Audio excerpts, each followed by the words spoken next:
Hello, and welcome to my channel. Today I'm back with another pick a card reading, and today we're looking into a bunch of stuff about your future spouse. So before you select whichever group you're feeling most drawn to, please just stick around for a few moments so that I can explain a couple of things first. Now, for some reason, which I don't know, spirit, the universe, the divine, whichever name you use for, that all-encompassing divinity, really wants me to tackle like future spouse readings. I actually don't pick these topics myself. I have like a big old box right here of a bunch of topics that I've thought of, and every time I do one of these readings, I select these topics at random from this box, but I do it with the guidance of spirit. And out of all of these topics on these strips of paper, only like 3 of them have anything to do with romance or your future spouse. So it's very interesting that these are coming out back to back. So we're going to look at 5 things about your future spouse in this reading. So first we're going to look at their personality, then their appearance, and I'm talking about like physical characteristics, or maybe how they dress or style themselves.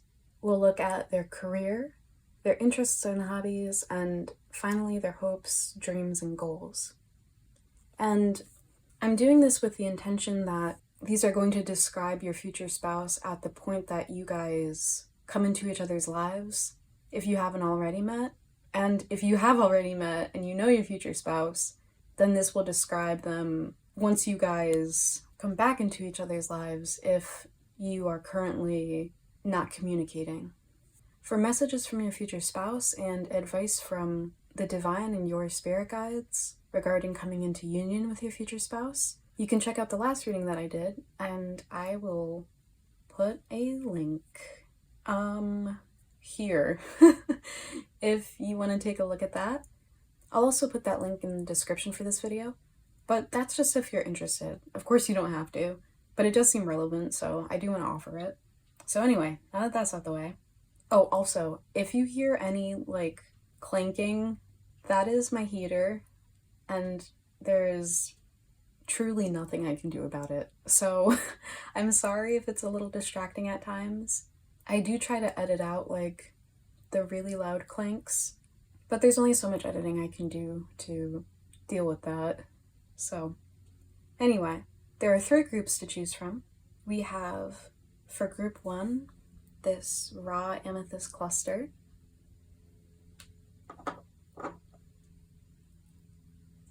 For group 2, this tumbled little rose quartz. And group 3 has this labradorite palm stone.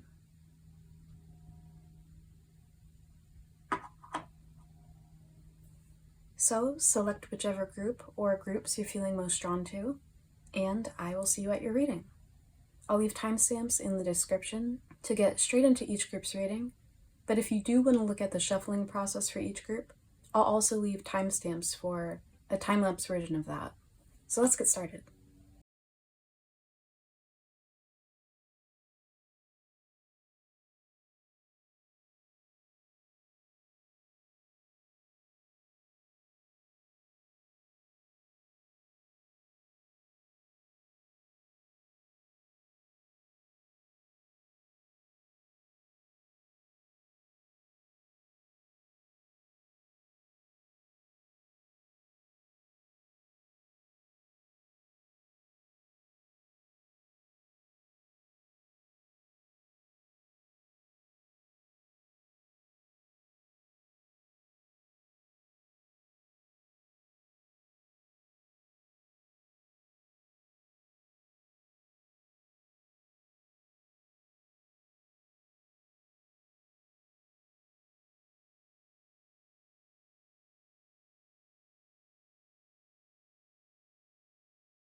Hi Group 1, welcome to your reading. So you guys chose this raw amethyst cluster, and I have laid out on the table now the cards I've pulled to get a sense of your future spouse's personality. And you might notice that there are quite a few.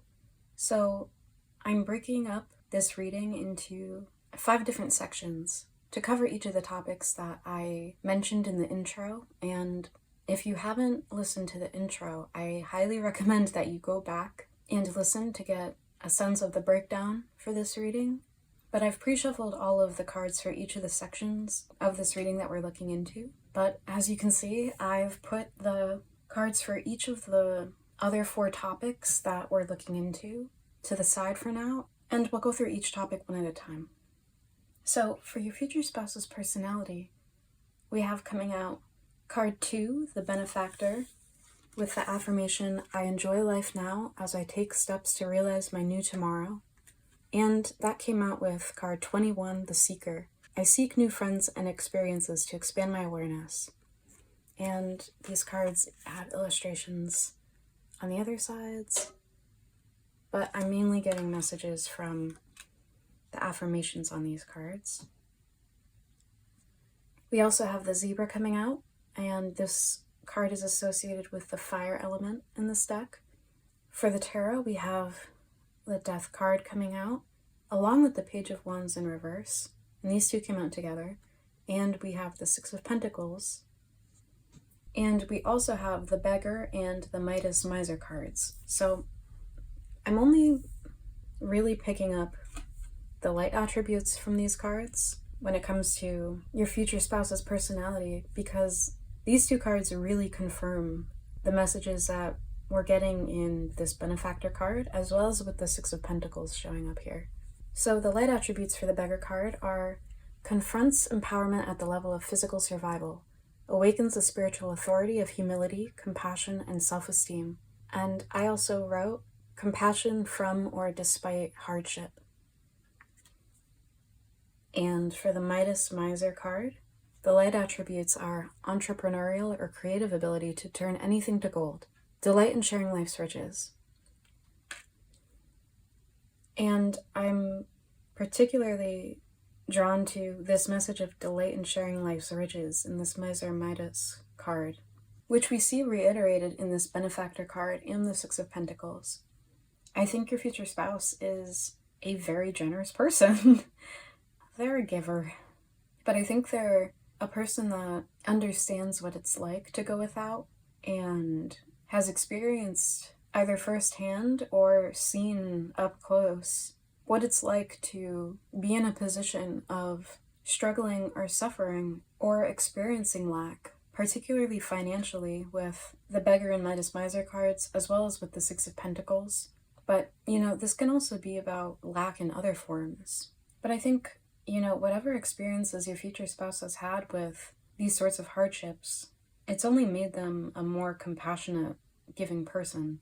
And I think anytime your future spouse, comes into any sort of wealth, whether it's material or, spiritual wealth, in the form of certain forms of wisdom they've acquired through their experiences, I think they're eager to share these things with others. And I think that's maybe a part of what inspires them forward in life. When it comes to the message in this Benefactor card that says, I enjoy life now as I take steps to realize my new tomorrow, we can see this movement into a new sort of way of life for your future spouse with this Zebra card for one, which is all about adventure and creative ability, as well as, embracing your eccentricity and authenticity. And Death coming out upright, along with the Page of Wands in reverse.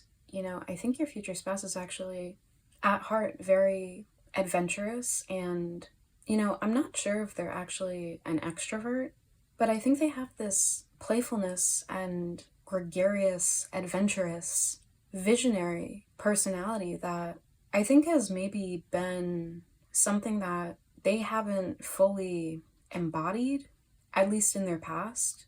And I think this is partly maybe out of a sense of material lack, and that sort of hindering or inhibiting them from pursuing certain ideas or projects or paths.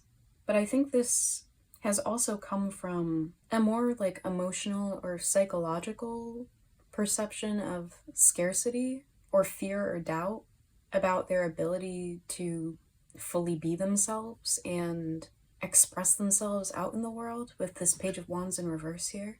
But I think this is something that they're coming out of with Death coming out upright. And, you know, what we've seen in the Benefactor card where it talks about realizing a new tomorrow, as well as this message in the Seeker card that says, I seek new friends and experiences to expand my awareness. And I think your future spouse is really a growth-oriented sort of person, where there's a lot of new things they want to try and explore, and a lot of experiences that they feel like they've maybe been missing out on, whether for financial reasons or, you know, whether it's self-doubt that's holding them back. But I think there's somebody that is willing and in the process of overcoming any obstacles that have maybe prevented them from putting themselves out there and getting to have these sorts of experiences that they've been envisioning, with this being the Page of Wands here. And additionally, with this being a fire card and then looking at the zebra card, which is the other fire card in this spread, and how the zebra's third eye has this like rainbow upright triangle in the center, which is, you know, the symbol of fire. I feel like they have a lot of visions of what they want to pursue, and additionally, I think they're probably a pretty creative person. And, you know, this could be in the sense of being interested in the arts, but I'm connecting it to this message in the Midas Miser card that says entrepreneurial or creative ability to turn anything to gold. I think your future spouse is a very open-minded person, and they like to take in all of these experiences and accumulate like information and lessons. And, you know, they could be someone that really likes to like learn about lots of different topics. Like, I don't know, I'm thinking about people that like listen to a lot of podcasts while they're doing like chores or whatever, or like to take classes or webinars. You know, they have this really expansive vision and worldview and mindset where they take in, because they like to expand their awareness. And, you know, with the Page of Wands, as well as the Zebra card and the message of the Seeker card, I'm definitely getting strong Sagittarius energy from all of these messages. So they might have a prominent Sagittarius placement in their natal chart. And we also have Death here, which is ruled by Scorpio. So, you know, it's possible that they could have a bunch of like Sagittarius, Scorpio placements, particularly if they're born in like November. But, you know, like not every single one of you is gonna have a future spouse with these placements. So just take that with, you know, a grain of salt. Do let me know if it resonates, if you already know who your future spouse is. But in any case, this is getting at energy. So regardless of your future spouse's actual natal horoscope, this is describing their overall personality. They have this really unique way of seeing the world and finding value and meaning in their experiences, and I think they really want to expand upon that and share these things with others, and they're in the process of embodying that more and coming more into their own, I guess you could say, so that they can do so. And I think this is coming from an expanded sense of what is possible for them in life, with the Benefactor and Seeker cards, along with the Zebra card, and additionally with the Page of Wands in reverse here, along with the Death card. I think certain dreams that they've had, that they've maybe talked themselves out of, or other people dismissed or put them down for and said, like, you'll never be able to do that, which they initially believed and operated according to. I think that false and limiting perception is now dissolving and being deprogrammed from their psyche and their mode of operating in the world. And with this is coming these far more expansive life experiences and possibilities, and also more abundance in their life, materially as well. which then only further allows them to have these expansive sorts of visions and goals and experiences and be able to share even more of that with others. And with the Seeker, the Zebra, and the Page of Wands, I have to mention that there's a strong likelihood that your future spouse likes to travel and have new experiences in that sense, but this is also referring to internal expansion and travel, with the third eye of the zebra being lit up like this.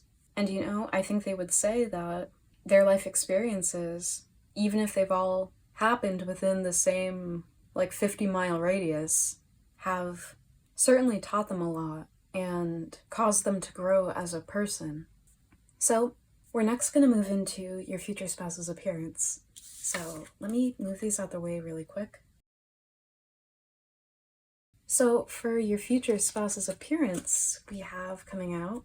Don't be alarmed by this, because I'm mostly looking at the images in this card to get a sense of your future spouse's appearance, but this card is the traumatized. It says, I acknowledge that I have been traumatized, but also that I am healing. And this is card 44. We also have the Cobra, the Knight of Cups, the Sun, and we have the Father, Saboteur, and the Seeker. Now, I'm getting two different groups, or two different things are coming out here. So I think for all of you, your future spouse is probably going to be relatively pale compared to other people of the same ethnicity or racial background as them, or compared to even their own family members. Now, where this splits off into two camps is, for some of you, your future spouse is going to be quite pale and have really contrasting dark hair. Like how you can see in this figure, in this traumatized card here. I don't think they necessarily look traumatized, so don't worry about that. And which is also showing up in this Father card. If you notice this father and their child, how they both have this black hair, but their skin is quite pale. This person also might look more like their father. They could also appear more masculine. And this is regardless of gender. This can be talking about how they style themselves. And any gender can present in masculine ways. But more than anything from this Father card, I'm getting this high contrast between the color of the hair and the color of their skin. I'm also noticing that the figures in the Father and the Saboteur cards both have quite curly, natural hair. So your future spouse might have textured hair, or coils, or tight curls. Now, for the other group of you, your future spouse is also probably pale, but in this case has blonde hair, like what we see in this other figure in the traumatized card, as well as the baby in the Sun card. And how this baby looks very radiant and golden, like the sun, and all of these sunflowers here. And the cup suit is said to portray people that are relatively fair complexioned and blonde, and they tend to have blue eyes. But I also want to say to take this part with a grain of salt, because we all live in different parts of the world, and there might really not be any blonde-haired, blue-eyed people where you live. But I think regardless, for all of you, your future spouse is going to tend to be on the paler side for whatever the average is in your part of the world. If your future spouse is blonde, they might be younger than you, or they might look rather young for their age. Just considering how both of the blondes in these cards are like babies, and how the knights in the tarot usually refer to a young adult, or somebody that is rather youthful, though not a child like the pages are. But what I noticed in the traumatized card, more than anything, And what I'm seeing in most of these other cards actually is how this person in the traumatized card has this bolt of lightning like striking their temple here. And additionally, how we have this cobra, and when I think of cobras, I think of the fact that they have hoods. And then we have the Knight of Cups, who has this helmet. And in the Seeker card, this person is wearing a head covering in the desert. I get the sense that your future spouse covers their head a lot. You know, maybe it's to protect themselves from the sun, like how we see in the Seeker card here, as well as, you know, the sun being out here. But I think they kind of like to maybe keep a low profile in public. I mean, I don't know, maybe they're bald. When the Cobra card came out, my first thought was honestly like, oh, so they're bald-headed. But I didn't really like mean that seriously. But hey, it's possible. I was once in a committed relationship with a prematurely balding man, and it's fine. I'm sure they have a wonderfully shaped head, and it looks great on them. I mean, this is your future spouse, so I'm sure they're doing something right. But yeah, I think this is all that I'm seeing. Hold on.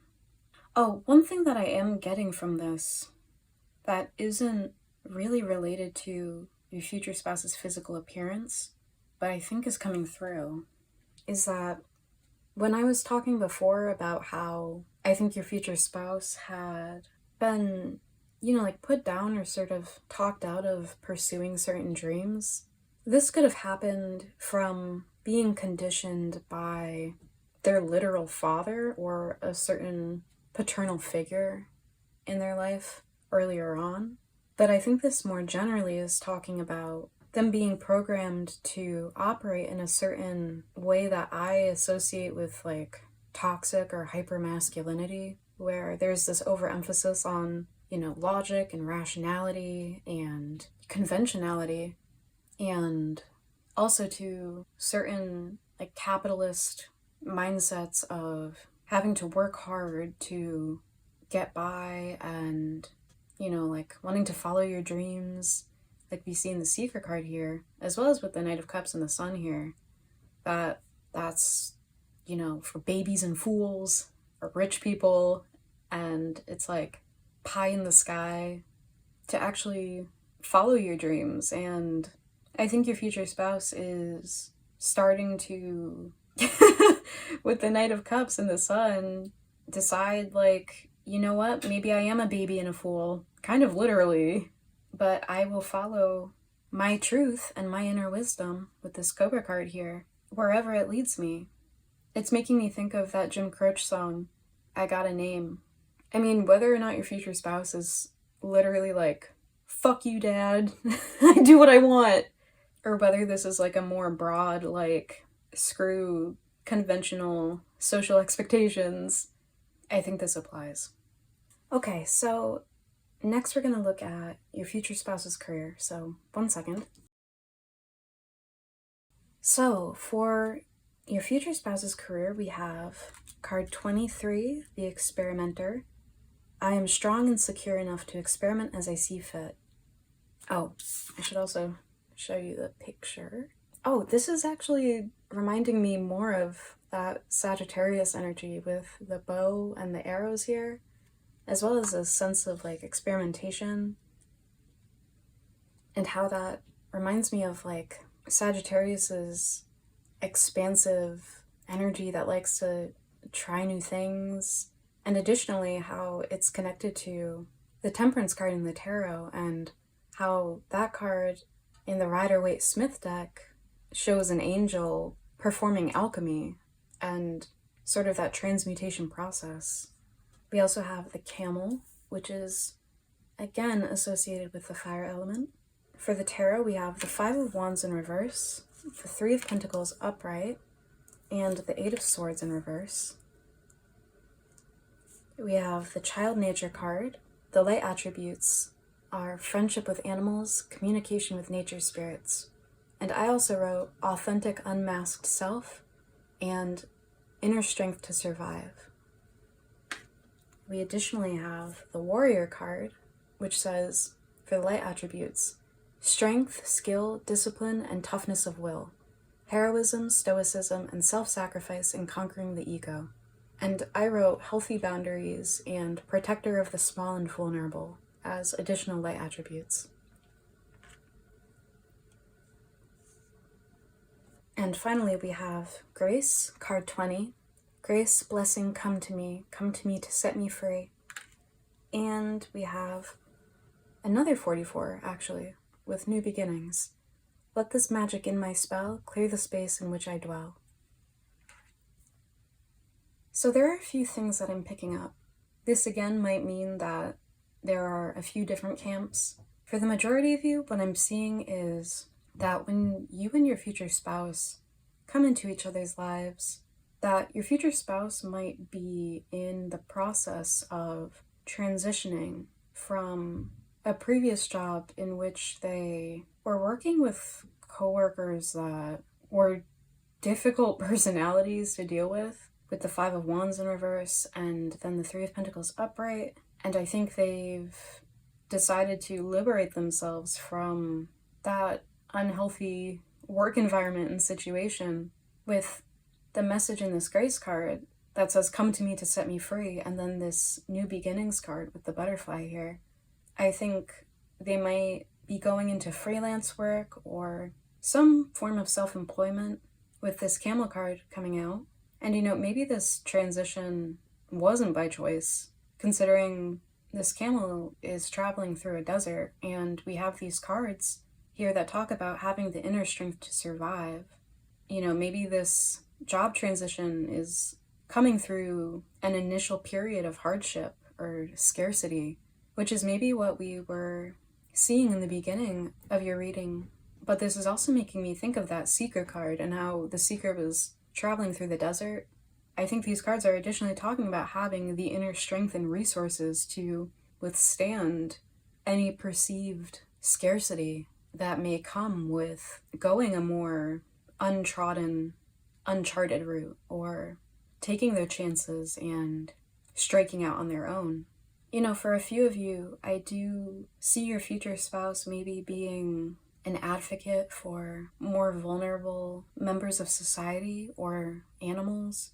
I could see them being like a child defender or, working in like child protective services or social services with these child nature and warrior cards here, as well as with this sense of being a liberator with this Grace card, as well as with the Eight of Swords coming out in reverse here, and ending conflicts or disputes with the Five of Wands in reverse. I think maybe for a couple of you, your future spouse might be involved in like conflict resolution, particularly within family systems.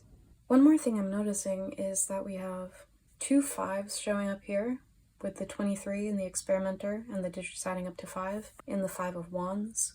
And we have two 8s with the Eight of Swords and the 44 in New Beginnings. And 5s signify change, so I think this is further reiterating this message that for most of you, your future spouse will be transitioning between two career paths when you guys do come into each other's lives.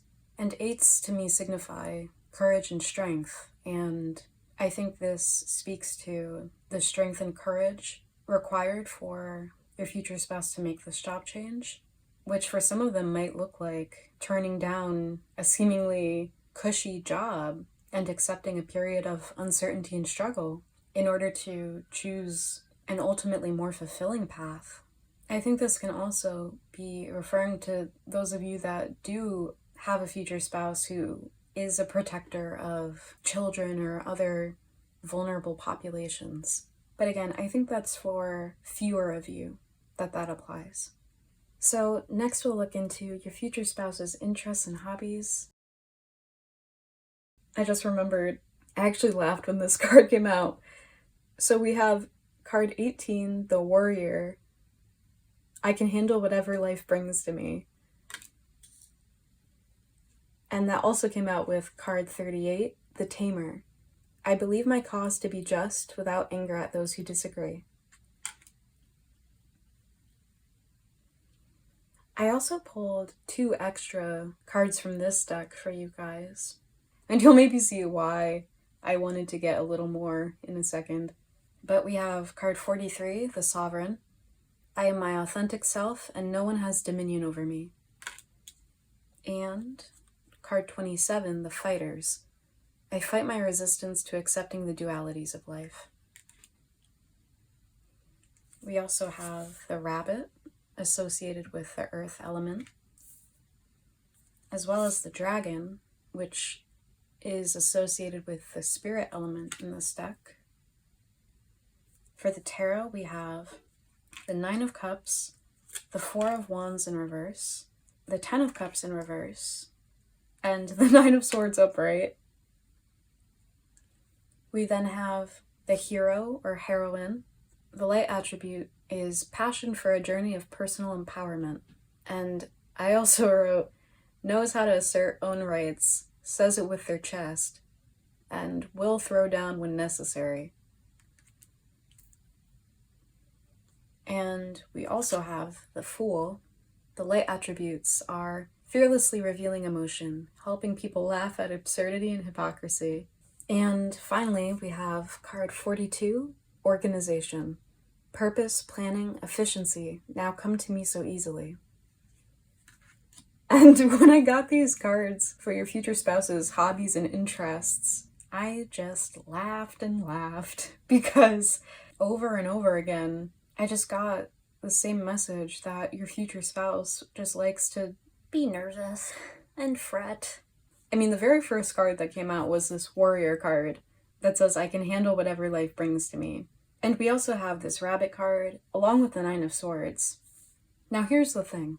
I think your future spouse does deal with quite a bit of anxiety, but I think what they actually like to do is to overcome any fears or anxieties that they have, which is again reminding me of what we saw in their personality in the beginning of your reading with the Death card and the Page of Wands in reverse, along with all of these messages about them being seekers and wanting to expand through their experiences.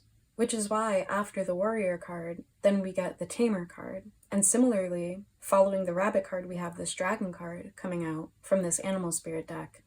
And this Dragon card corresponds to the solar plexus chakra, which is all about confidence and courage and inner strength and inner fire, and the burning away of fears and anxieties and rising above those. You know, we have 4 9s in this spread here. In the Warrior card, the Fighters, the 9 of Cups, and the 9 of Swords, which for me reminds me of the Hermit card, since it's the 9th card of the Major Arcana. And to me that indicates that your future spouse likes to spend most of their time in solitude. So I guess they probably are an introvert after all. You know, considering how the 4 of Wands and the 10 of Cups are these more communal, familial scenes, and these cards are both showing up in reverse, I think your future spouse has had a rough time when it comes to their connections with their family members and some difficult experiences of conflict or betrayal with friends, and potentially also past romantic partners, which is maybe one reason why they tend towards solitude. But I could also see these cards being in reverse just referring to the fact that they can only take other people's company so much before they get drained, like we see in this 9 of Swords. I think that's what we're getting at with the Sovereign card, and it coming out with the Fighters card. You know, it's reminding me of this 9 of Cups, how this figure is sitting like happily alone, and they look kind of like a little prince on their throne here. You know, I think your future spouse would rather like sit it out and is happier just being on their own than being embroiled in conflict. And this actually reminds me of what we saw in your future spouse's career, how they're liberating themselves from unhealthy dynamics and environments where there is a lot of chaos and conflict. I think that's what this Organization card is getting at, coming out here. But, you know, considering this Rabbit card and how it reflects the meaning of the Warrior card here, and then with this Dragon card and it corresponding to the Tamer card, I get the sense that your future spouse can tend to have a racing mind or be maybe rather high-strung or more anxious, and they like to do things that help them declutter that, which is more of what I'm getting at with this organization card here, along with what we see in the Nine of Swords. And considering that we have this organization card here, and we have the Four of Wands in reverse, which can sometimes talk about like moving house, your future spouse might find it very cathartic to clean things. I don't know, maybe they're into like Swedish death cleaning or whatever it's called. I think they might also like to actually like hike or rock climb, like how we see these people in this hero heroine card, and which I'm also seeing in the warrior and the tamer. I think getting back to what I was saying before about how they like to surmount challenges or obstacles and grow and expand in themselves in that way. I think they also get that experience by engaging in it, like literally in the sorts of activities they do. So like literally like surmounting, that word means like being above a mountain peak. So I think they like the experience of literally doing things like mountain climbing or hiking, you know, literally taking on an obstacle and overcoming it. I think it gives them a sense of inner and outer strength and resilience and stability and indomitability that we see in the affirmations of the Sovereign card and the Warrior card. Additionally, I think your future spouse likes to laugh. I mean, I know, like, who doesn't? But we do have the Fool coming out here, along with the Nine of Cups, and I don't know, this guy seems pretty jolly on the Nine of Cups to me, so they might have a more pronounced or acute interest in comedy. Like maybe they like doing like amateur stand-up, or they like listening to comedy albums, or, you know, things like that. But I think your future spouse likes to additionally engage in things that allow for a process of catharsis. So I think cleaning can provide that in some ways. You know, like purging things externally can help them with an inner process of release. But I'm seeing how this Fool is crying behind this mask here, and we have this figure that has their head in their hands in the Nine of Swords, and, you know, I assume they're crying. And this message in the Sovereign card about being one's authentic self, as well as how the Fighter's card says, I fight my resistance to accepting the dualities of life. And we see these dualities in, you know, the comic mask that the Fool is holding and them crying behind it, as well as the contentedness in this figure in the Nine of Cups compared with the anguish of the Nine of Swords. And I think from this is getting again at the sense that your future spouse likes to spend their time in solitude most of the time, because that's when they feel that they can be all of themselves and not have to hide these dual aspects to them, or any facets of themselves. I think they can get very anxious about what they allow others to see, and it can be a real struggle for them to actually be their authentic self around other people, with this sense of struggle that we see in the hero and heroine card and the Fool hiding behind this mask here.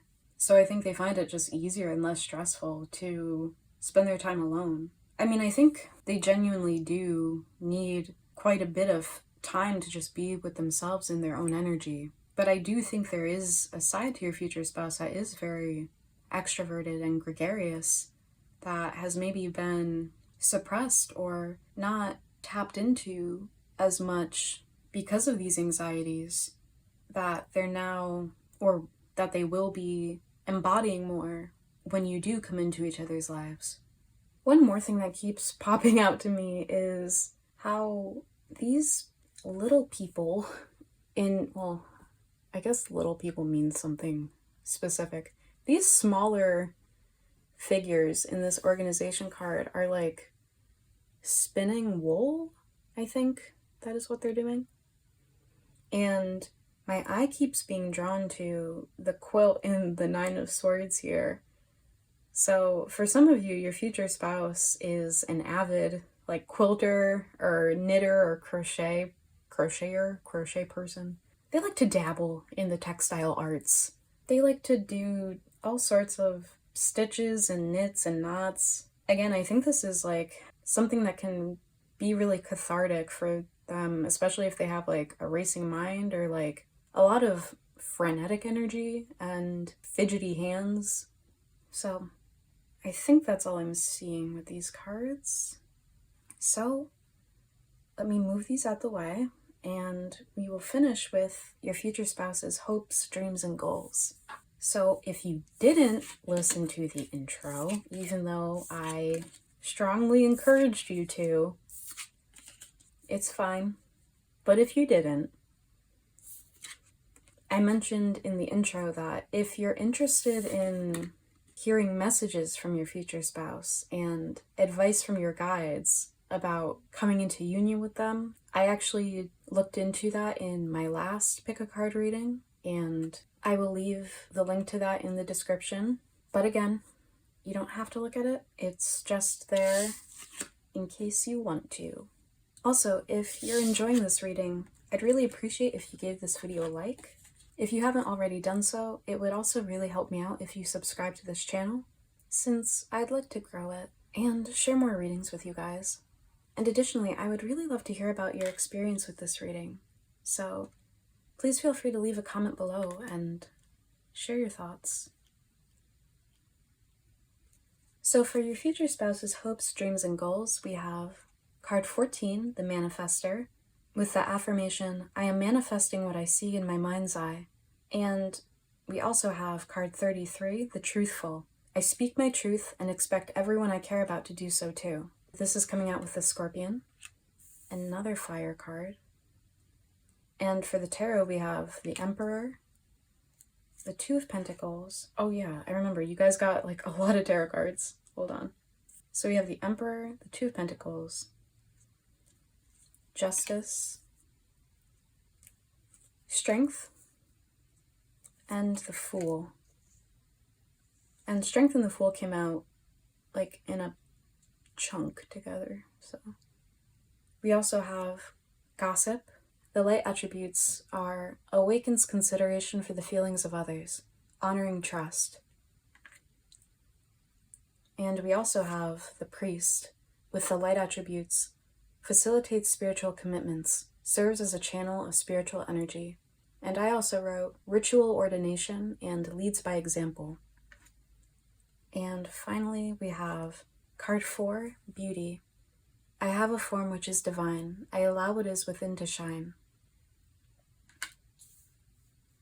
I think what this is getting at is the fact that your future spouse seems to have some difficulty with being fully their authentic self, especially around others. You know, with this Truthful card and the Gossip card talking about honoring trust, and additionally with this Scorpion card and how it's described as being passionate, competitive, and tending toward isolation. And I'm specifically thinking about the isolation part of that and what we saw when looking at your future spouse's interests and hobbies, and how it seems like they've had some negative experiences with friendships and romantic partnerships and experiences of betrayal, and how this has maybe kept them in a pretty solitary sort of lifestyle, which I think they would like to change. You know, with the Scorpion card, I obviously think of Scorpio, and the way that the Scorpion is described in this deck is very much in line with certain attributes of Scorpio, which we saw in the beginning of your reading in your future spouse's personality with the Death card coming up. You know, the Scorpion in this deck is described as having a few select friends that are very important to them, and being very passionate and feeling things deeply, and especially feeling hurts and betrayal very deeply, and holding on to those resentments and unresolved conflicts and experiences of feeling betrayed and burned. And I think your future spouse is hoping to manifest connections with others that are trustworthy and reliable and loyal. I think they've had a hard time being their authentic self in relationships because they've had a lot of experiences with people that play games and put on masks and facades and are inauthentic. And they've likewise experienced painful forms of betrayal and rejection due to their own inability to wear those sorts of facades, or their own unwillingness to engage in those sorts of dynamics in their own behavior, but also not feeling comfortable to be themselves because it seems like it's frowned upon or leads to rejection. And I think they are really just hoping to have an easier time with being their authentic selves and doing so from a place of authority and inner strength and confidence that we see in the Emperor, as well as with the Strength card here. And the message in this Beauty card that says, I have a form which is divine, I allow it is within to shine. I think with the Two of Pentacles and the Justice cards both being about this balance, I think this is referring to your future spouse wanting reciprocity in their relationships, in terms of everyone involved coming with the same sort of sincerity and regard for each other, as well as the same commitment to honesty and meeting each other halfway. And I just thought of seeing eye to eye. And then I looked at this manifestor card, which says, I am manifesting what I see in my mind's eye. And this is making me think of, wanting to find like-minded, kindred souls where they can have this balanced, give and take and open-mindedness and a genuine regard for the concerns and the well-being of the other person, and to be able to see from their perspective, which is one of the light attributes in this Gossip card, awakens consideration for the feelings of others. I think additionally, your future spouse has certain, career ambitions with the Emperor card here. And I think this is related to either being self-employed or having a more prominent position of authority, particularly with this Priest card, which makes me think of a spiritual leader or like a thought leader, which we can see in the Emperor card. And I would also argue the Justice card here. But this message of leads by example that I wrote for the Priest card, along with this message of allowing what is within to shine in this Beauty card here, I think your future spouse has certain ideals that they would like to see enacted in the world, and certain ways in which they would like to make the world a better place, partly through leading by their own example. I think they would like to be the change that they want to see in the world. I think they would also like to have more of a position of authority so that they do have more power to make these sorts of changes for the betterment of society. Whether this is through being a thought leader, like what I'm getting from this Priest card and the Justice card, as well as this Gossip card. And I would also say with this Truthful card, this desire to get the truth out and to live according to that, and to dismantle collective delusions that are negatively impacting society. But this could also be through them achieving a certain amount of material abundance that they can then share with others to uplift those people and those voices and efforts in society.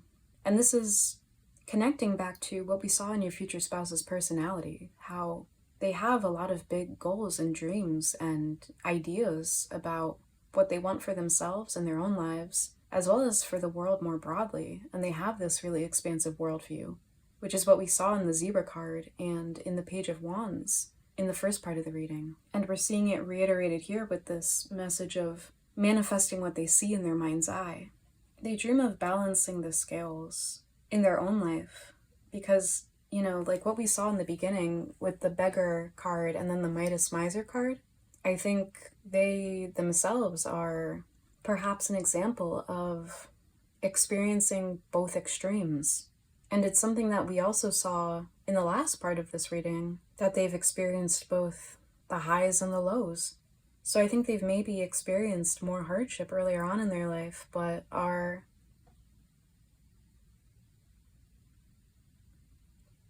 hoping to and moving toward balancing that out and coming into a time of more abundance and fulfillment. But I think additionally, this is talking about balancing out their more active and you could say more masculine or yang side, with the Emperor card coming out here, with their more yin or receptive or feminine side. Considering what I mentioned before about how they were maybe conditioned to operate in that more toxic, hyper-masculine, capitalist sort of modality and mindset of being always productive, and that being the indicator of your worth and your strength. They're hoping to embody a more balanced and true form of strength that we see in the Strength card, where we have this ferocity of the lion tempered by and directed by the gentleness and compassion and peace of the maiden here. It's sort of like, you know, being directed by the heart, and the heart is the fourth chakra.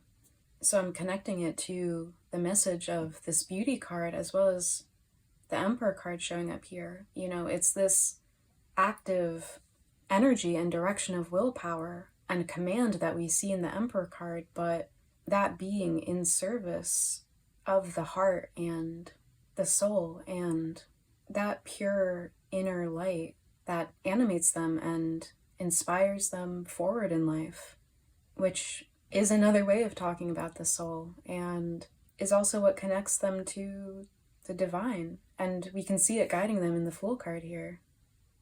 And this gets back at this message of allowing what is within to shine in this beauty card. I think they want to follow their heart and be directed by true desire on a soul level and what truly lights them up in life. And I think they're on the verge of doing that when you guys come into each other's lives, from what we've seen earlier in your reading. And I don't know, maybe they also want to get a cat or a dog, since we have the Strength and Fool cards both coming out here. They would perhaps like a little pet. But, Group 1, this is all that I'm seeing for you guys. Thank you for letting me do this reading for you. I hope you enjoyed it. Again, if you're interested in the reading where I get into messages from your future spouse and advice about coming into union with them, the link to that will be in the description.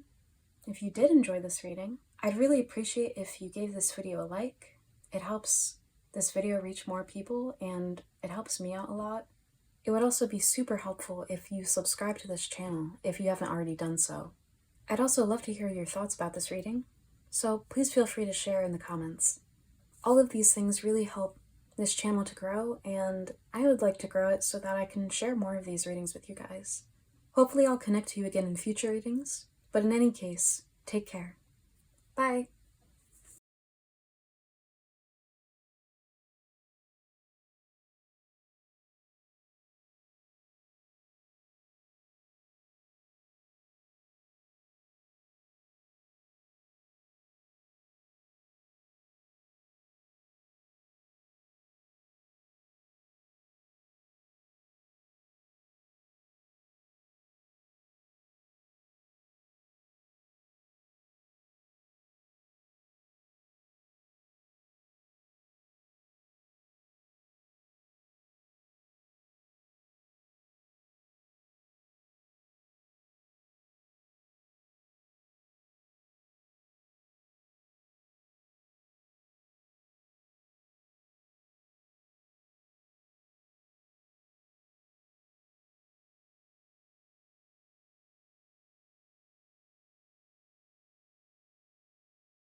Hi Group 2! Welcome to your reading. So you guys chose this rose quartz, and if you didn't listen to the intro, even though I highly recommended it, I strongly encourage you to go back and listen to that, because I give a breakdown of all of the things that we're looking at in this reading. Now, I have the first section of the reading laid out on the table, and I have the cards for the other 4 sections already shuffled, and I've put them off to the side so that we have enough space. I pulled a lot of cards, some might say too many, so let's just get straight into it since this might be a lengthier reading. So to start with your future spouse's personality, we have coming out card 14, the Manifester. I am manifesting what I see in my mind's eye, along with card 42, the Joyful. I know that the purpose of life is to be happy and live purposefully. We also have the Bee, associated with the air element, the Scorpion, associated with fire. We have the 7 of Wands, the 7 of Cups, the 10 of Cups, and the Emperor in reverse for the tarot.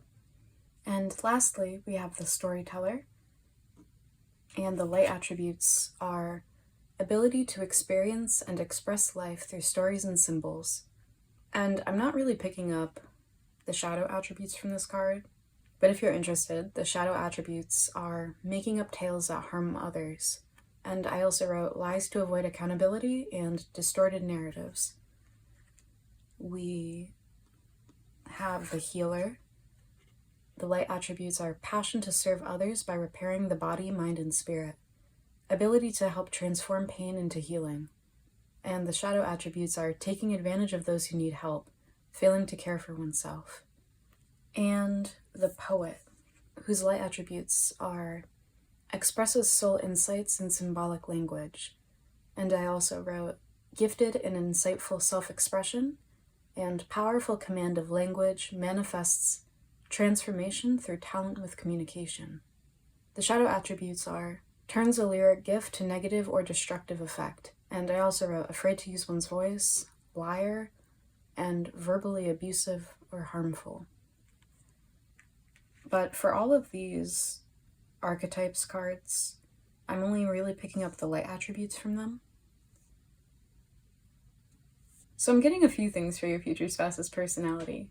For one, I get the sense that they have like a really tough exterior, considering that we have the Bee and Scorpion here, and not only are these both associated with yang or yang elements of air and fire, and thus more associated with like masculine or active energy, but they're both creatures that sting when they feel threatened, or sting when they are under threat. And I'm seeing this sort of like tough exterior and self-protection again in the 7 of Wands coming out upright. This is further emphasized for me considering that like bees are insects and they have exoskeletons, and scorpions also have that like hard outer shell, I think. But with the Emperor in reverse, it's like, you know, the Emperor upright is this like tough, strong, masculine figure who's very like commanding, but in reverse I get the sense that like in reality, or in truth, your future spouse is like actually just the softest little baby on the inside, just like really cuddly and sweet once you are in their inner circle and they feel like they can trust you with, you know, their tender and squishy side and their precious hearts, which is connecting to the meaning of the rose quartz, the stone that you chose. I think your future spouse has also a very strong command of their voice and their communicative abilities, with both the Storyteller and the Poet cards coming out here.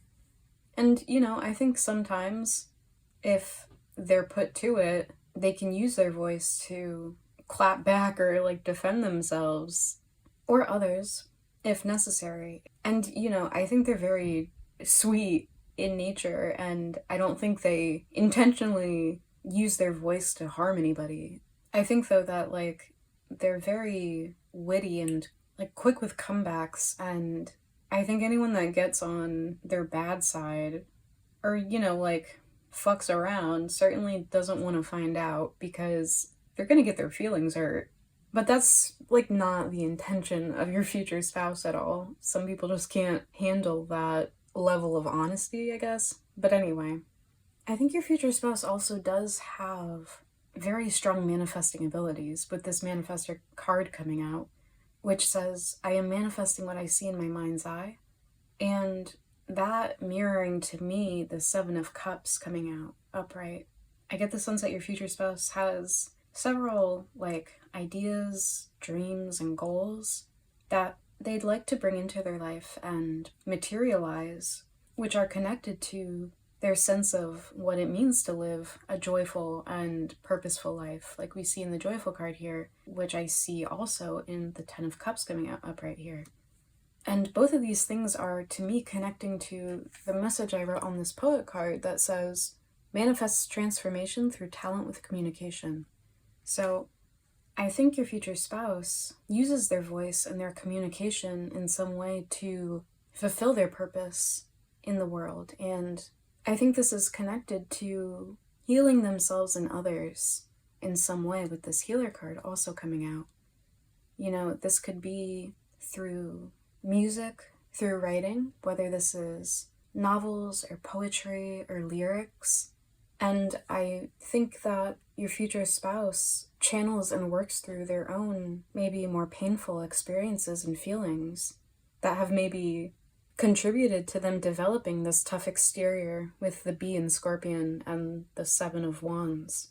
But I think they process and release that through whatever forms of writing or speaking or communication or self-expression of some sort that they engage in. And I think they intend to share that with others to also help heal and uplift other people as well. And I think they're in the process of moving more into this purpose and embodying this purpose in their life, considering that we have in the Manifestor card the digits of 14 adding up to 5. Then that's followed by 6 from the 42 in the Joyful card. And then we have these two 7s here.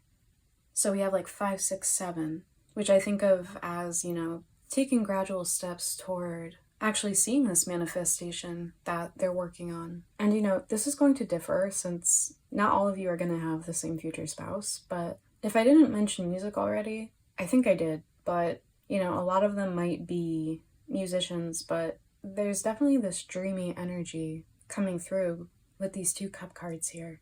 So I think that's all I'm seeing in these cards here. So give me 1 second to move these out the way and I'll lay out the next ones.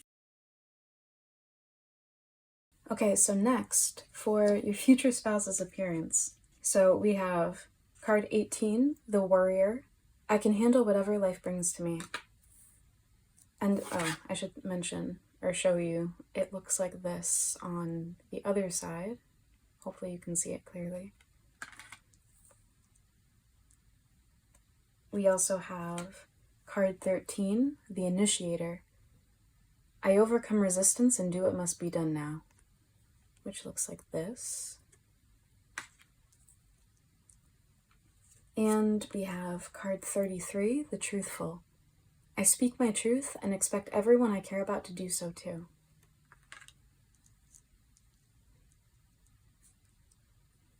We also have the Bear, associated with the earth element. The Otter, associated with water. Then we have the Tower with Death in reverse, and these came out together. The Chariot, the Hierophant, and the Ten of Wands in reverse. Sorry, just hold on. I'll explain. We gotta have the Prostitute, which does not mean that your future spouse looks like a nasty little thotty. Don't worry. I mean, unless. Just kidding. And that came out with the Visionary. So, a few things. Okay. Sorry, I'm getting ahead of myself because I keep laughing at these animal cards and the tarot. But let's start up here. So, what I was actually drawn to in all three of these cards, the Warrior, Initiator, and the Truthful, is how all of them have like these flowing garments that are draped rather elegantly, I would say, on their bodies.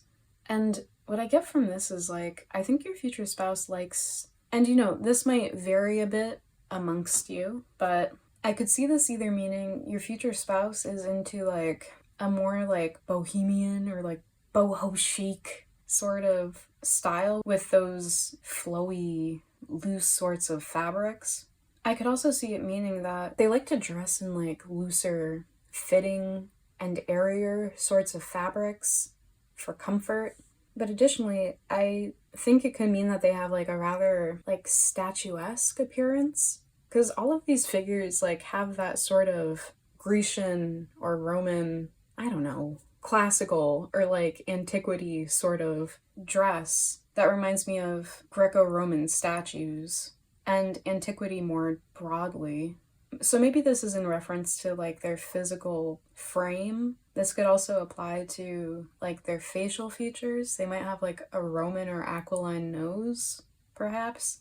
Oh, I just gotta cover up these Sphinx titties. Just a second. Okay. If you noticed the Sphinx's titties before, let's just keep that a secret between us and don't tell on me to YouTube, please. But looking at the meanings of, or the affirmations on these three cards, I also get the sense that your future spouse has a rather strong build with this message of like, I can handle whatever life brings to me. And then this message of I overcome resistance and do what must be done now. Which is also what I'm getting from this Chariot card. They look very commanding and stately, which is something you can also see in the Hierophant card. With this Truthful card, where it says, I speak my truth and expect everyone I care about to do so too, I think they might be a little bit of an exhibitionist. Not in like a sexual way. I mean like I think like to flaunt their bodies a little bit, considering like how both of these, well, I guess she doesn't technically, but like two of these figures have like only one of their shoulders covered, and this one kind of has like one titty out, and these fabrics look rather like sheer. And considering the fact that I had to cover up these Sphinx titties as well, I get the sense that they really like to show off their physique. And I think for a lot of you, your future spouse actually was maybe more like overweight or on the chubbier side earlier on in life, or even like very recently. But I think they actually recently lost some weight with the Ten of Wands in reverse, and I think this might have come through like physical exercise with this message of like resistance in this Initiator card, and the Chariot card making me think of this active, strong, armored figure commandeering this chariot in the card. And I'm also sort of seeing it in how we have the Bear card and then the Otter card right after it, and like I'm seeing like the big burly bear and how it's looking in the same direction that the otter's looking in, and it's almost like the bear like has shrunken. I don't know if that makes sense, but it just gives me the sense that some of you guys have a future spouse who like recently lost quite a bit of weight. But let me explain why I was laughing at these animal cards. Now, I don't think that most of you are gay men, just like statistically speaking, that's pretty unlikely. But bear and otter are ways of like describing hairier gay men by other gay men. And so this is Spirit's way of indicating to me that like your future spouse has quite a bit of body hair. Whether they have actually lost weight or not, some of them are gonna be like burlier. And they're going to have like, you know, a big, strong, burly physique. And others of them are going to be not so burly, but they're still going to be rather hairy. Regardless, I think they're just like super cuddly and, you know, like just very huggable physically. I don't know how else to describe it, but that's also what I'm getting from these Chariot and Hierophant cards here. The Chariot is associated with Cancer and the Hierophant's associated with Taurus. And when I think about Cancer and Taurus, I think of, you know, very cozy, snuggly, homey, and comforting sort of energy. And like we were saying before, your future spouse has like a tough exterior, but they're super cuddly and snuggly when you actually get to know them and they trust you. And I think you'll really enjoy cuddling with this person. With the Tower upright and Death in reverse, now, for those of you that have future spouses for which this applies, let's just say your future spouse is probably pretty well endowed. I won't elaborate much further than that, but I think that they're a grower, not a shower. Death in reverse, in general, can talk about a renewal, which makes me think of a resurrection, and it's associated with Scorpio, and thus with Pluto, and the Judgment card is also associated with Pluto, which is also about a resurrection, and, you know, you take off the first half of that word, and you're left with the rest of that word. And so, you know, I'll just leave it at that. You know, I think you'll be very physically attracted to them.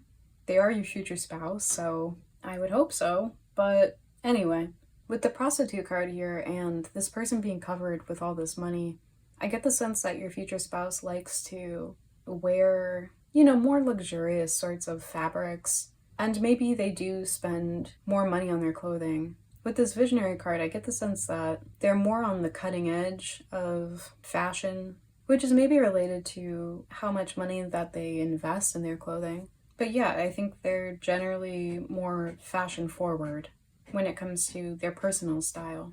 So I'm going to move these out the way. And next we'll look at your future spouse's career. So for that we have card 32, the Lustful. I embrace my individuality and sexuality as sacred gifts. And that's, did I mention that's card 32? Well, it is. We also have card 41, the Improviser.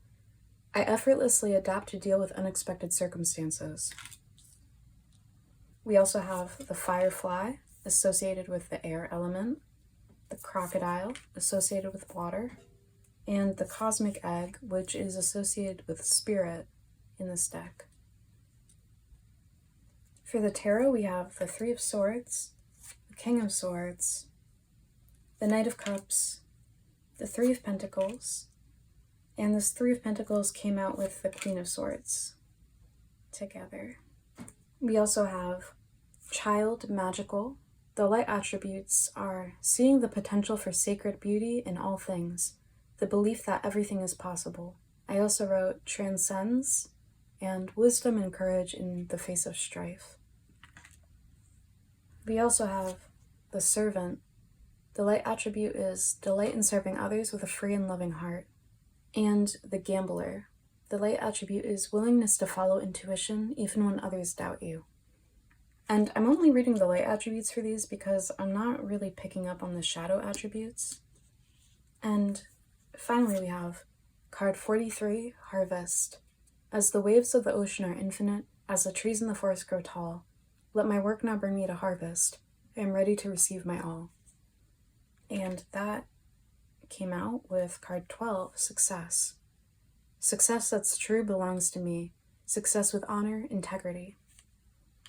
So there are a few things that I'm getting from all of this. For most of you, this is getting at your future spouse embarking on a new career path where they're making a living from their own self-expression, particularly within the arts or a creative field. With this Lustful card that says, I embrace my individuality and sexuality as sacred gifts. And the way it says, I embrace my individuality, And the image in this cosmic egg card of this snake literally embracing this multicolored egg, it's giving me the sense of your future spouse embracing all of the creativity and all of that dreamy, expressive energy that we saw in their personality, and tapping into and honing these creative abilities and visions and inspiration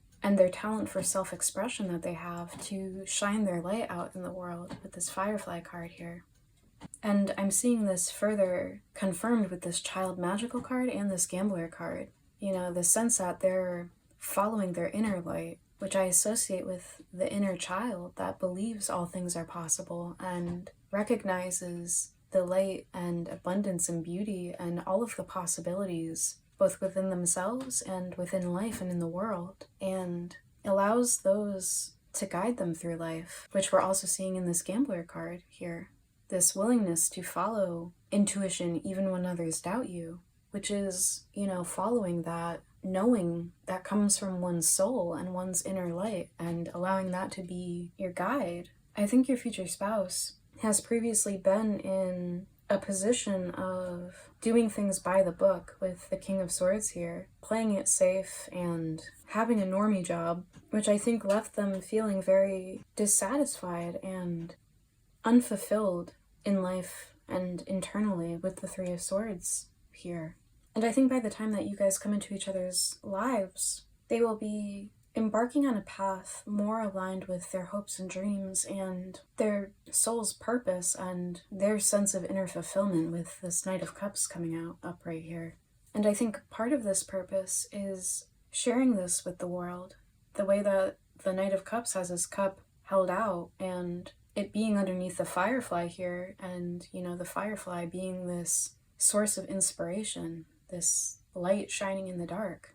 I think they hope to help others heal from pain and heartbreak, which is also what I'm getting with this Three of Swords here. And you know, this Knight of Cups is actually mirroring the image in the Servant card, the way she's holding out this cup here. And again, the light attribute is delight in serving others with a free and loving heart. And notice how this cup in the Servant card is full and it has all of this, I don't know what it is, it looks like a lot of warmth flowing out of it, which is again getting at this message of your future spouse sitting on all of this creativity and inspiration and love and light and abundance within that they're going to communicate and share with others. Now with the Improviser card that says, I effortlessly adapt to deal with unexpected circumstances, and this Crocodile card, which can talk about withdrawing and resting and gathering resources when faced with a pause or a period of apparent stagnancy in life. I get the sense that maybe this career change is coming from being dealt an unexpected pink slip or a layoff of some sort, and your future spouse using this as an opportunity to course correct and pivot onto a path that's more in alignment with their soul and what they're here to truly do in the world, rather than this more conventional and maybe more secure, but ultimately unfulfilling job or career that they were in previously. I think with the King of Swords coming out upright, this can be further getting at the use of their communicative abilities within this new job. And for some of you, with the Three of Swords followed by the King of Swords and then the Knight of Cups, your future spouse is going to be in a career of giving mentorship of some kind. And I'm thinking like this could be as a counselor or as a therapist. Maybe specifically this is about grief counseling and helping other people adapt to deal with unexpected circumstances, like the Improviser card says here. It can be about helping other people get in touch with their own inner light in that respect. For some of you, your future spouse might be specifically a child psychologist, or at least someone that helps others heal their inner child through therapeutic sorts of practices and modalities. With the Three of Pentacles upright and the Queen of Swords in reverse, this to me is getting again at this message in the Gambler card The Queen of Swords can talk about having a bird's eye view, and I get the sense with her in reverse here that this can be talking about your future spouse maybe not being able to totally see what's up ahead in their career at the time that you meet them. You know, they might be embarking on this new path and not really sure where it will lead or where it will take them.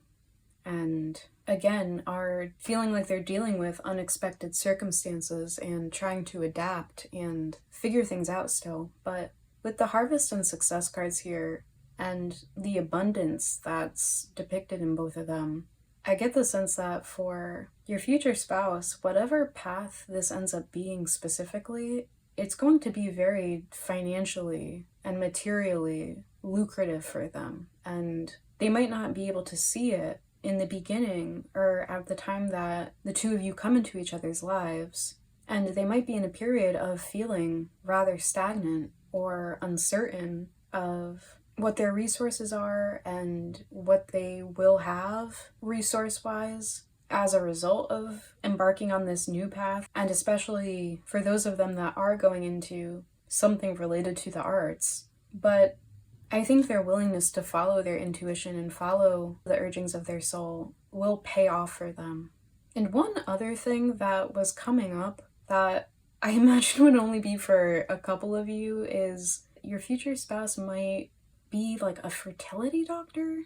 I don't know. With this cosmic egg card and with, you know, the pain depicted in the Three of Swords and then the King of Swords being upright, the Queen of Swords in reverse, and, you know, the Knight of Cups having this outstretched, apparently empty cup. And then if you look at the Three of Pentacles, we have these two figures, and then like this third figure is almost mediating between the two. I get the sense that your future spouse might help infertile couples conceive in some way. You know, considering that it's the Queen of Swords in reverse, I think this might be related to like IVF. It could also be that they're involved in some way with helping women conceive through artificial insemination or something. I don't know. Regardless, I think they help in some way with people that dream of having children with this child magical card, but for whatever reason can't do it on their own. And they help make these people's dreams of having children come true with this Knight of Cups being here upright and the Servant card. And I think that's all I'm seeing from these cards. So I'm gonna move these out the way. By the way, I'd like to just take this time to say that if you're enjoying this reading, I'd really appreciate if you gave this video a like, and additionally if you subscribe to this channel, if you haven't already done so. That and leaving a comment below are ways that you can help support this channel, which I'm hoping to grow so that I can share more readings with you guys here. Also, I'll just repeat that if you are interested in messages from your future spouse, as well as advice from your guides about coming into union with this person, and I already mentioned this in the intro, but if you didn't listen to that, and I know some people did not, so I'm just saying it again, I'll leave the link to that reading in the description, but you obviously don't have to watch that. It's just there as an option in case you're interested. So anyway, so next we're going to look at your future spouse's interests and hobbies. So we have card 12, the Angel. I have faith in my ability to help myself and others.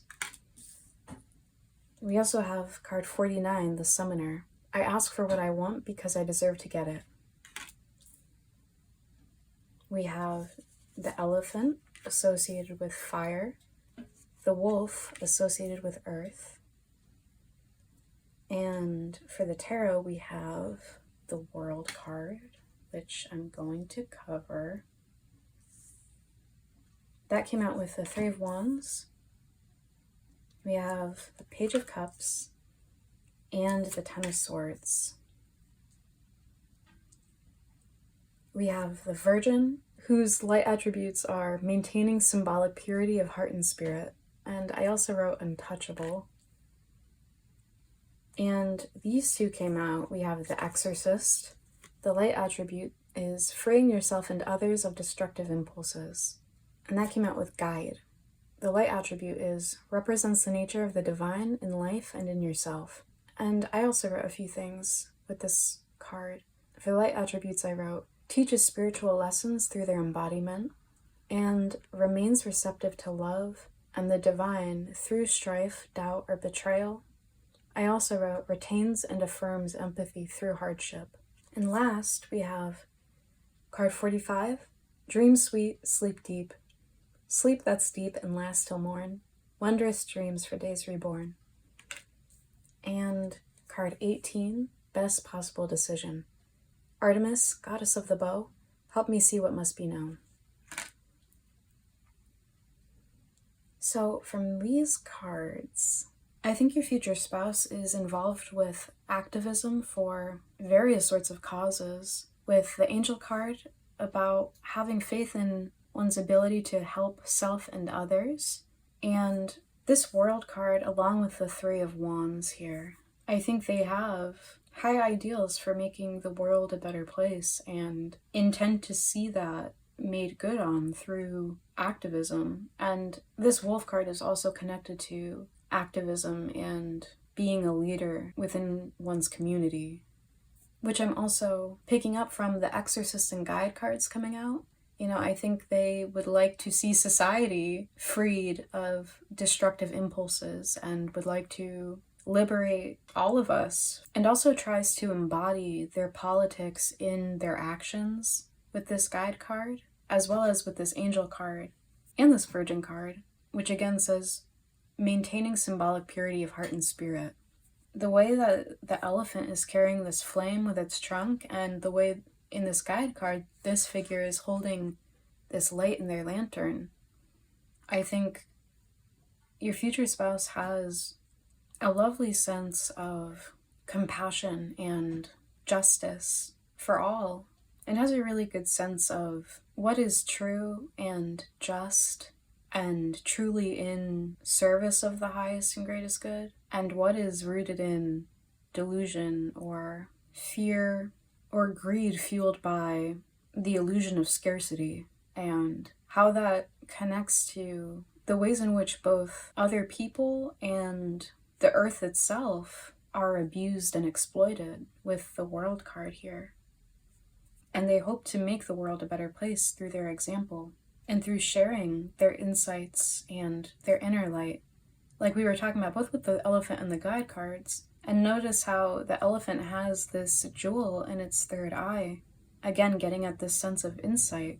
And this is additionally seen in the Page of Cups here, you know, serving the world through sharing the inspiration and purity of their heart and their soul, like we see the page offering in their cup here, with this little fish popping out, which again gets at this meaning of the Virgin card here. They have this untainted purity of heart and soul, you know, that gooey, squishy inner core that we've been talking about them having. And you know, I think this shows up in their hobbies, because I think they're truly a really wholesome person. Like with these Virgin and Exorcist cards, I was noticing how both of them have like either their arms or like things in their hands crossing their chest. And it made me think of like them being straight edge, you know, like with the X. I think additionally with the images in these Angel and Summoner cards, I get the sense that your future spouse might also really love being outdoors. The way this lady looks like she's just taking in the natural splendor in this Summoner card here.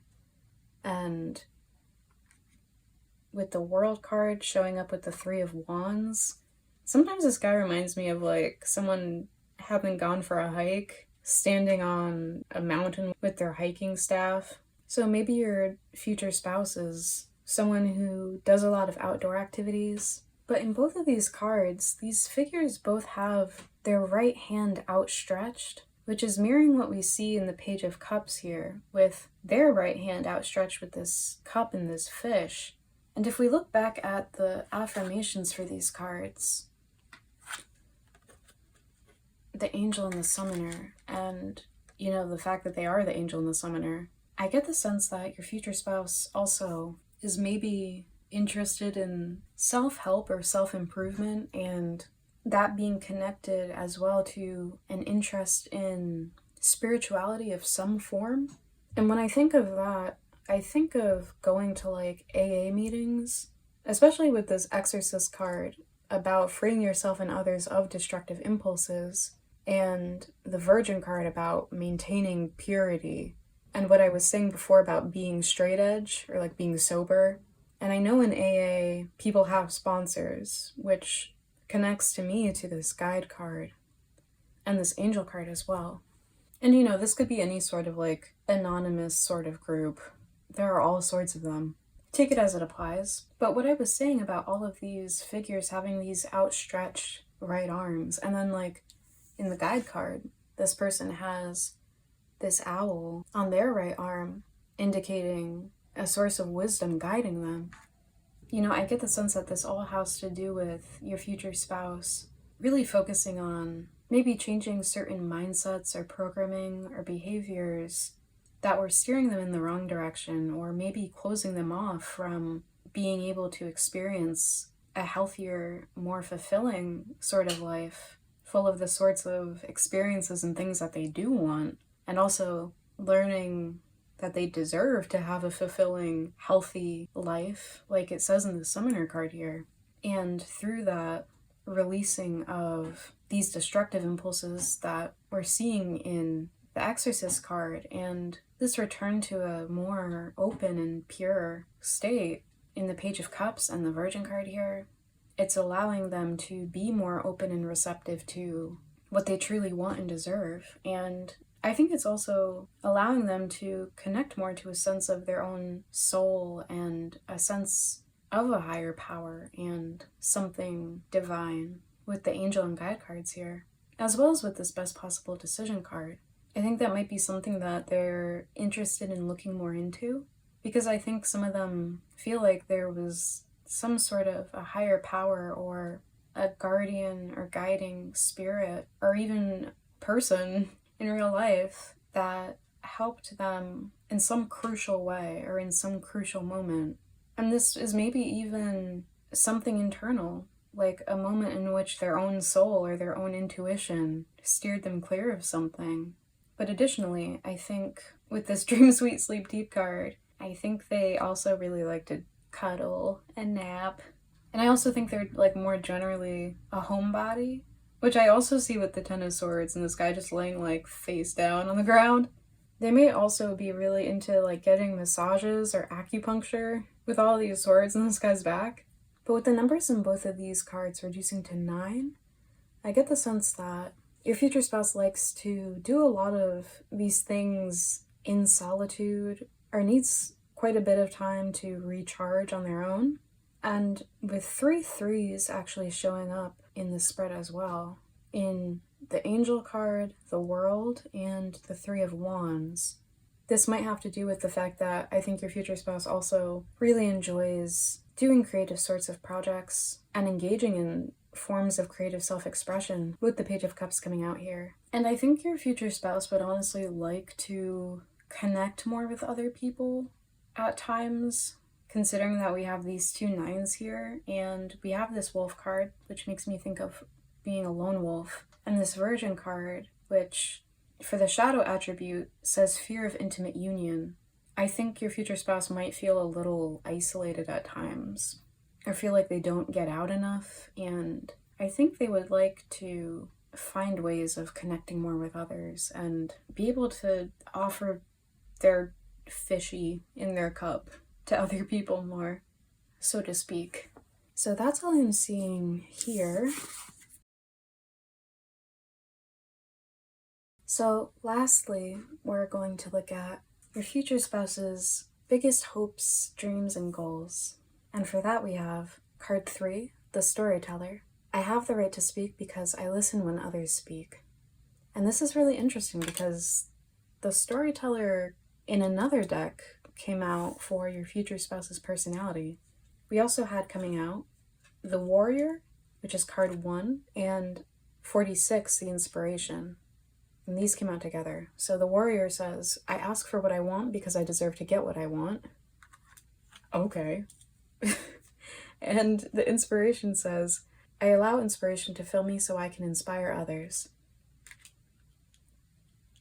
And this is reminding me, this warrior card, of the summoner card that we saw in your future spouse's interests and hobbies. But let me lay out the rest of these. We have, additionally, the camel, associated with the fire element, and the tarantula, which is also a fire card. For the tarot, we have the Empress, the Moon in reverse, the Knight of Swords, and the Eight of Cups. We have the King, and the light attributes are enlightened, benevolent leadership, benefiting those in your charge. We also have the Destroyer. The light attributes are releasing what is potentially destructive, preparing for new life. And lastly, we have card 17 with Courage. By shining brave and true and bright, my courage now returns this night. And we have 41, Imagination. Imagination now sets me free. Divine ones, I send my thanks to thee. So we have 2 threes here with the Storyteller and the Empress, which is a number I associate with creativity and inspiration and inner abundance. And I think with this Storyteller card, as well as this message in the Inspiration card, which says, I allow inspiration to fill me so I can inspire others, along with this Imagination card, and notice how the figure in the Imagination card is writing on a piece of paper. I think your future spouse hopes to become successful in some form of creative self-expression. For most of you, I think this very clearly has to do with some sort of writing or form of communication. And these ideas and visions that they hope to share with others, coming from a source of divine inspiration, with the purples of the Courage and Imagination cards and this Inspiration card coming out here. And I think this might be something that they're currently starting to pursue, or will be when they enter your life. And it might be a difficult process or journey at first. With this Warrior card here, along with this camel, and the way this camel is traveling under the light of this crescent moon, I'm assuming across a desert, and how this reminds me of this figure in the Eight of Cups traveling under the light of the moon into uncharted territory in pursuit of the higher cup, or, a higher form of fulfillment and inspiration than what they've been able to find in the 8 cups that we see here. And like how it says in this Courage card, by shining brave and true and bright, my courage now returns this night.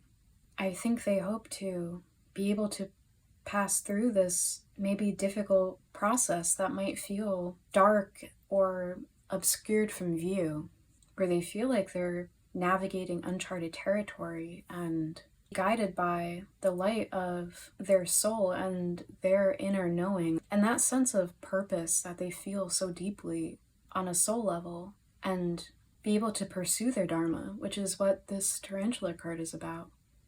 And again, I think this has to do with using their talent for communication, which we see in the Knight of Swords upright here, and I think they use this to dispel confusion or delusion or a sense of darkness, and restore and bring clarity to others, which is what we see in the Moon card here, being in reverse. I think maybe they hope to make that process easier for those that come after them than it was for them, and in that way be sort of like a member of the vanguard in whatever they are pursuing, considering what we've said about the camel and how they're a lot like this figure in the Eight of Cups here, who is walking through the night and this uncharted territory to hopefully maybe clear the path for those that come after them.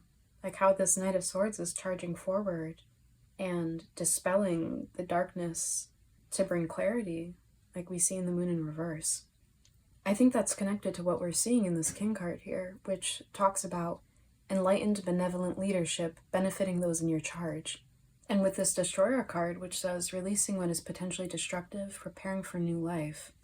I think this is getting at For one, your future spouse's release of these unsatisfying, unfulfilling, more conventional options that we see them walking away from in the Eight of Cups here, and them clearing the way, like this Knight of Swords, and withstanding the potential like fallout or difficulty by having this courage and embodying this warrior energy we see here in order to truly get what they want and deserve, which is another way of saying that which is truly right for them on a soul level, and thus is again connected to their dharma.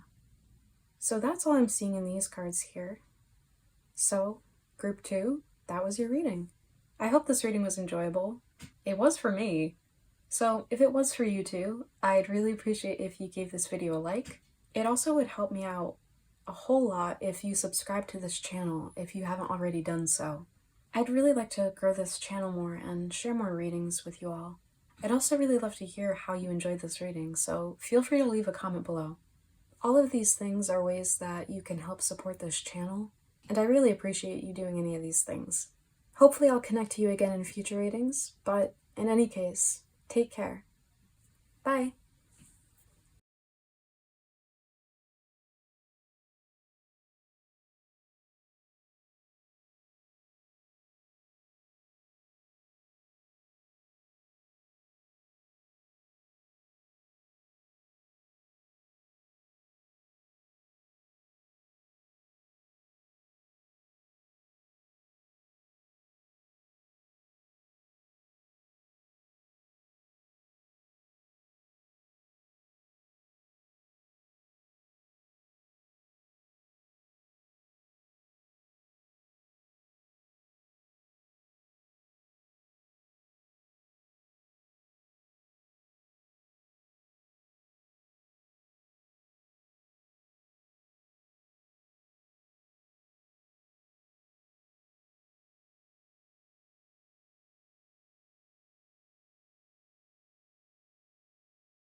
Hi, Group 3.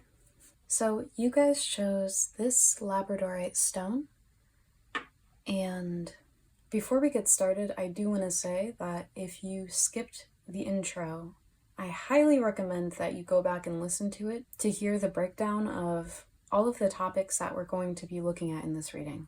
It should only take like a minute to listen to the whole thing, so please do go back and listen to that if you haven't done so.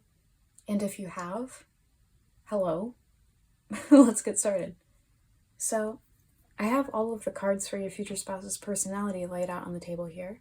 And for each of the other topics that we're going to look into about your future spouse, I've pre-shuffled the cards and I've laid them to the sides of the table here. And after we look at all of the cards for each section, I'll clear those away and then we'll put out the cards for the next section and get into it. So, describing your future spouse's personality, we have coming out card 11, the Friend. I am my own best friend and magnetize other loving friendships. We also have card 26, the Desirable. I accept my desires as a pure expression of my essential self. And card 40, the Homebody. I enjoy the secure base I have made for myself and my loved ones. We also have the Eagle, associated with the air element, the Trickster, and the light attributes for this Trickster card are transcending convention, stuffiness, and predictable behavior. And I've also written overcomes betrayal and can/will call others bullshit. And we additionally have the Hedonist. And the light attributes are inspires creative energy to embrace the good things in life, celebrates the beauty in yourself. And I also wrote knows own worth and what one deserves.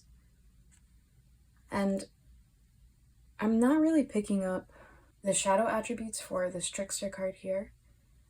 But for the Hedonist card, the only shadow attribute I'm picking up is one that I wrote at the bottom here that says feeling you don't deserve pleasure or being guilted by self or others for honoring self. And I'll get a little into that in a second, but before that, for the tarot we have coming out the Five of Wands in reverse, the High Priestess in reverse, the Page of Wands in reverse, which came out together with the Three of Swords upright, and the Nine of Wands. What I'm getting from this is that your future spouse is generally an easygoing person who doesn't like conflict and also isn't competitive, which I'm picking up from this Friend card as well as the Five of Wands in reverse here. I think, though, that they have experienced throughout their life a lot of painful situations in which people that they were in friendships with or, were generally coming toward to connect with in good faith and mutual respect and understanding, treated your future spouse as a threat or as competition because your future spouse in some way made them feel insecure. Or they had ulterior motives in dealing with your future spouse, which I don't think your future spouse initially understood because they seem like a pretty open book and just very earnest, which I'm picking up from the High Priestess being in reverse here and this affirmation in the Desirable card, which says, I accept my desires as a pure expression of my essential self. And this, along with this Trickster card, gives me the sense that your future spouse is pretty no nonsense and no bullshit. They're very direct and honest and earnest with how they show up in connections or in situations. I think if anything, they actually have a really hard time lying with the High Priestess in reverse here. So I think when your future spouse has experienced other people treating them unkindly or unfairly, because those people saw your future spouse as a threat or as competition or felt somehow intimidated by your future spouse, I think your future spouse took those experiences as forms of rejection or betrayal, indicating that there was something wrong with them, which I'm getting from the Page of Wands in reverse and the Three of Swords upright here. And then that being followed by the Nine of Wands upright. I get the sense that for a long time, your future spouse genuinely thought there was something wrong with them, or that they were somehow undesirable in some way. But I think they're really honestly an earnest person that just wants genuine, loving, respectful connections and friendships, but has struggled with feelings of low self-worth and self-confidence and self-esteem based on these experiences with others, where every time they tried to soar or shine their light, like in this ego card, they were put down, which is what I'm getting with the Page of Wands in reverse here. I think it's caused them to have issues with knowing their own worth and what they truly do deserve, like we're seeing in the Hedonist card here. And I think that's something that they've been trying to heal and reframe within their own psyche and their self-perception, which I think we're getting from the messages in the Desirable and Homebody cards. I think they're working on learning to accept and embrace their desires and their sense of belonging, as well as their sense of self-worth and feeling like they do deserve love and friendship, as well as security, like we see in the Homebody card here. I think they are somebody that has been knocked down a lot in life, or otherwise has not had much help throughout their life and in building the sort of life that aligns with what they truly want and deserve. And I think they've had to go through a lot of things on their own. And the way that they've handled these things, with the Nine of Wands coming out upright and the associations of this Eagle card with being both physically and spiritually strong, and being thrown into the karmic fire for the sake of transformation. I think your future spouse has been dealt a lot of really painful lessons in life, and they've managed to handle them with resilience and strength in the face of adversity that has not kept them down, even though they've been knocked down and then kicked while down time and time again. You know, with the Nine of Wands coming out upright at the end of the tarot here, there's somebody who has been knocked down at least 9 times, but has gotten up after every single one and hasn't let that keep them down forever. What's interesting though is I think with all of these experiences and, you know, the message of the Homebody card, the Eagle, and the Nine of Wands, I get the sense that they've maybe experienced so many difficult circumstances and hard blows in life that it's maybe made them feel a bit standoffish or maybe untrusting of either others or the world more generally, or maybe life itself, in a way that perhaps makes it more comfortable for them to be more of a homebody and keep to themselves, maybe more than they otherwise would had they not had so many painful experiences happen like this. But I think they're working on being able to release this maybe more hyper-vigilant or feeling of like needing to control things so much that I'm picking up from the Nine of Wands here, and focusing on establishing a more secure sense of self, as well as more security for themselves materially and all around in life, so that they feel like they can put themselves out there more and share this security and abundance with others that can and will show up as equals within their connections with them. It's a very interesting energy. Like, they're so earnest and genuinely loving and sweet, but based on their past experiences, they feel a bit standoffish or concerned and maybe a bit untrusting of other people's motives and intentions. But I think all of these experiences, if anything, are testament to just how strong your future spouse actually is, and that they can handle anything that comes their way and come out the other side even stronger and wiser for it. But I think they have gone through a hell of a lot, and it can feel pretty exhausting. So it's understandable that they would really rather not have to deal with that again, which is why they're so protective, like we see in the Nine of Wands here. I think they're also very protective of those that they love, because they're genuinely a good friend.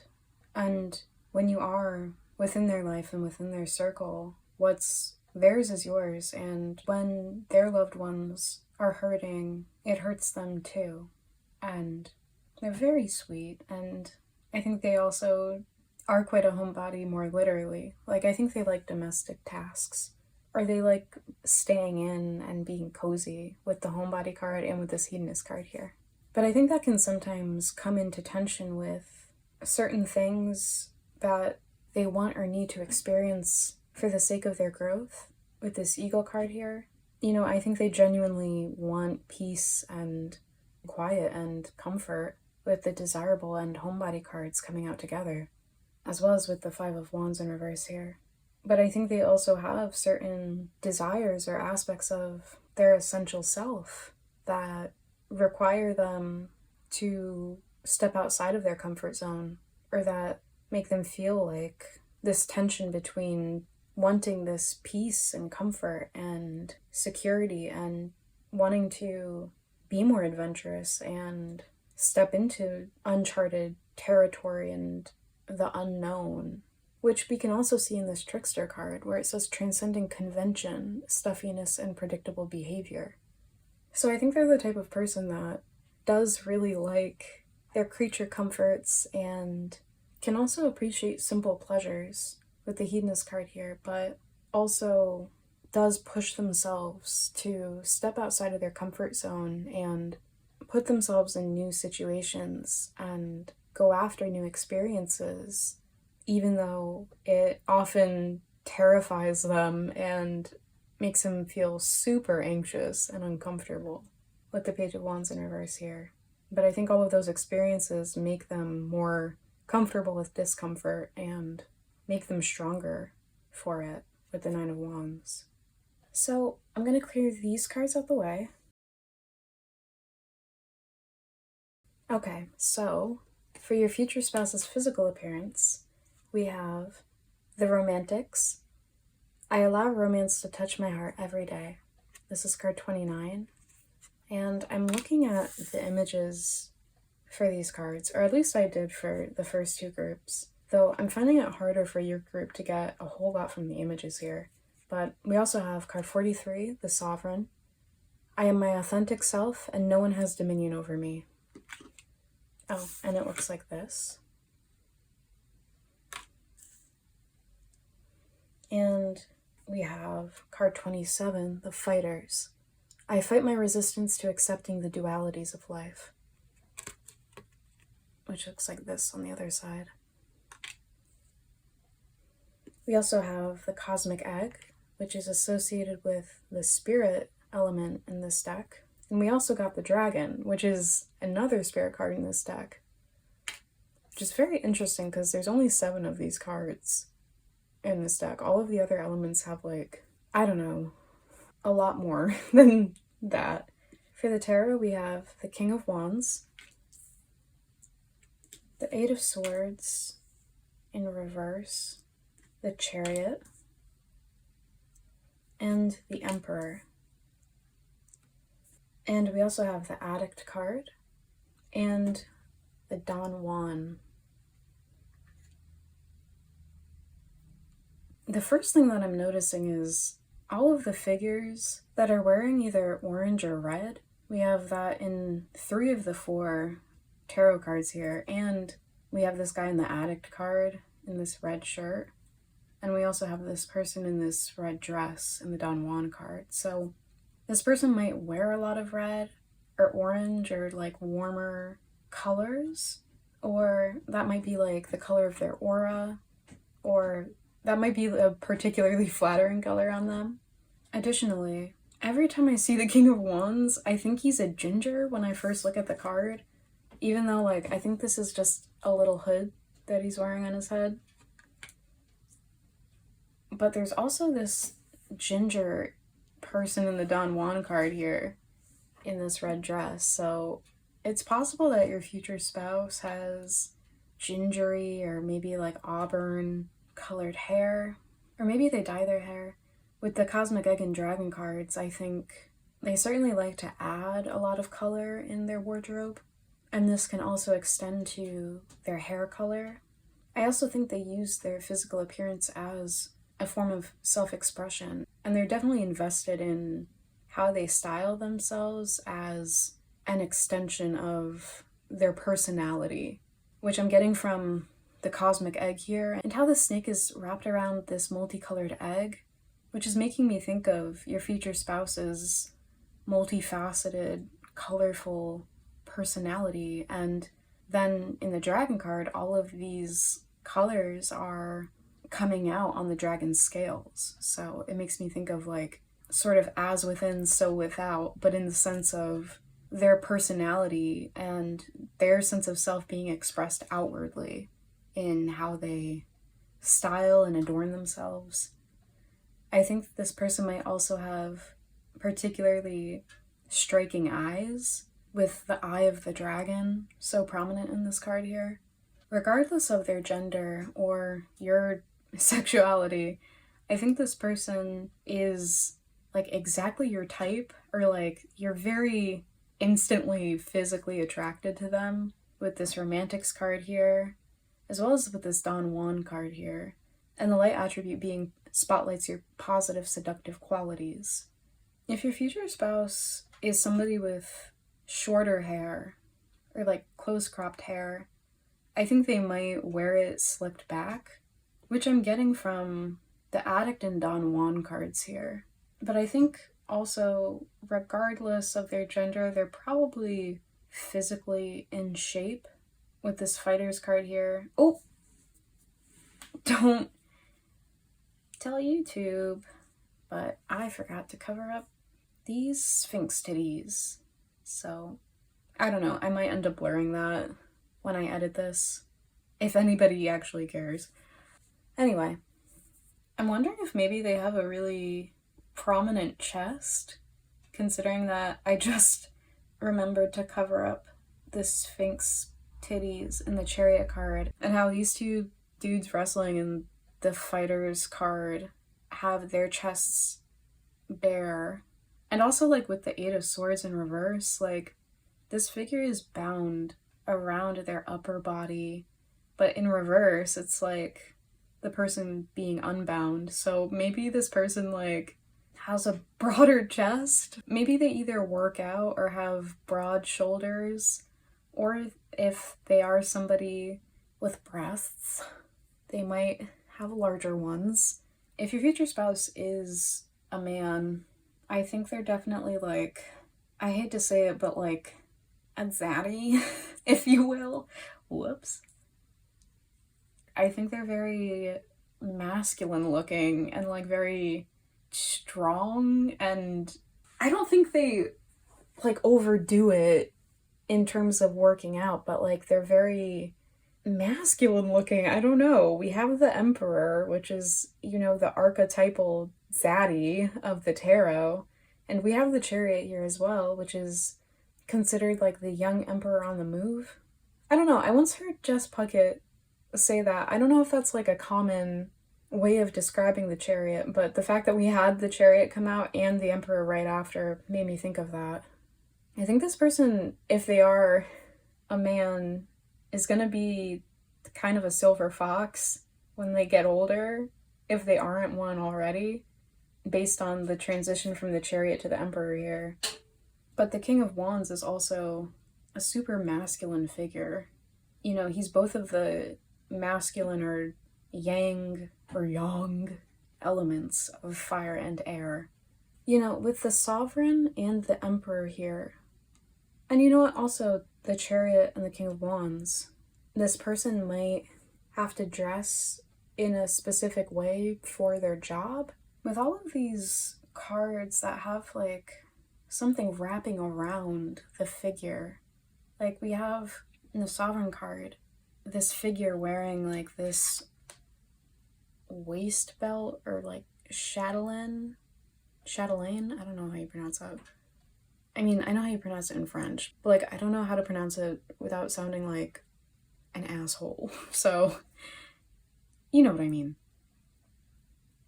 We also have the snake wrapping around the egg in the Cosmic Egg card. We additionally have this figure wrapped up in the Eight of Swords, and the Charioteer has this hot little waist belt around him. I don't know, maybe your future spouse likes to accessorize with like scarves or belts, or maybe, I don't know, like body chains. I mean, I definitely get that they like wearing like a lot of cozy knits and like draped wrappings and scarves and such, with the King of Wands wearing this like little bib in green, and the Emperor also having this fabric draped across his shoulders. They could also like wearing like big cardigans or like cloak or like cape sorts of things, with that showing up in the Sovereign and the King of Wands and the Emperor here. For those of you whose future spouse has like this shorter hair that they wear slicked back, I think their hair is darker.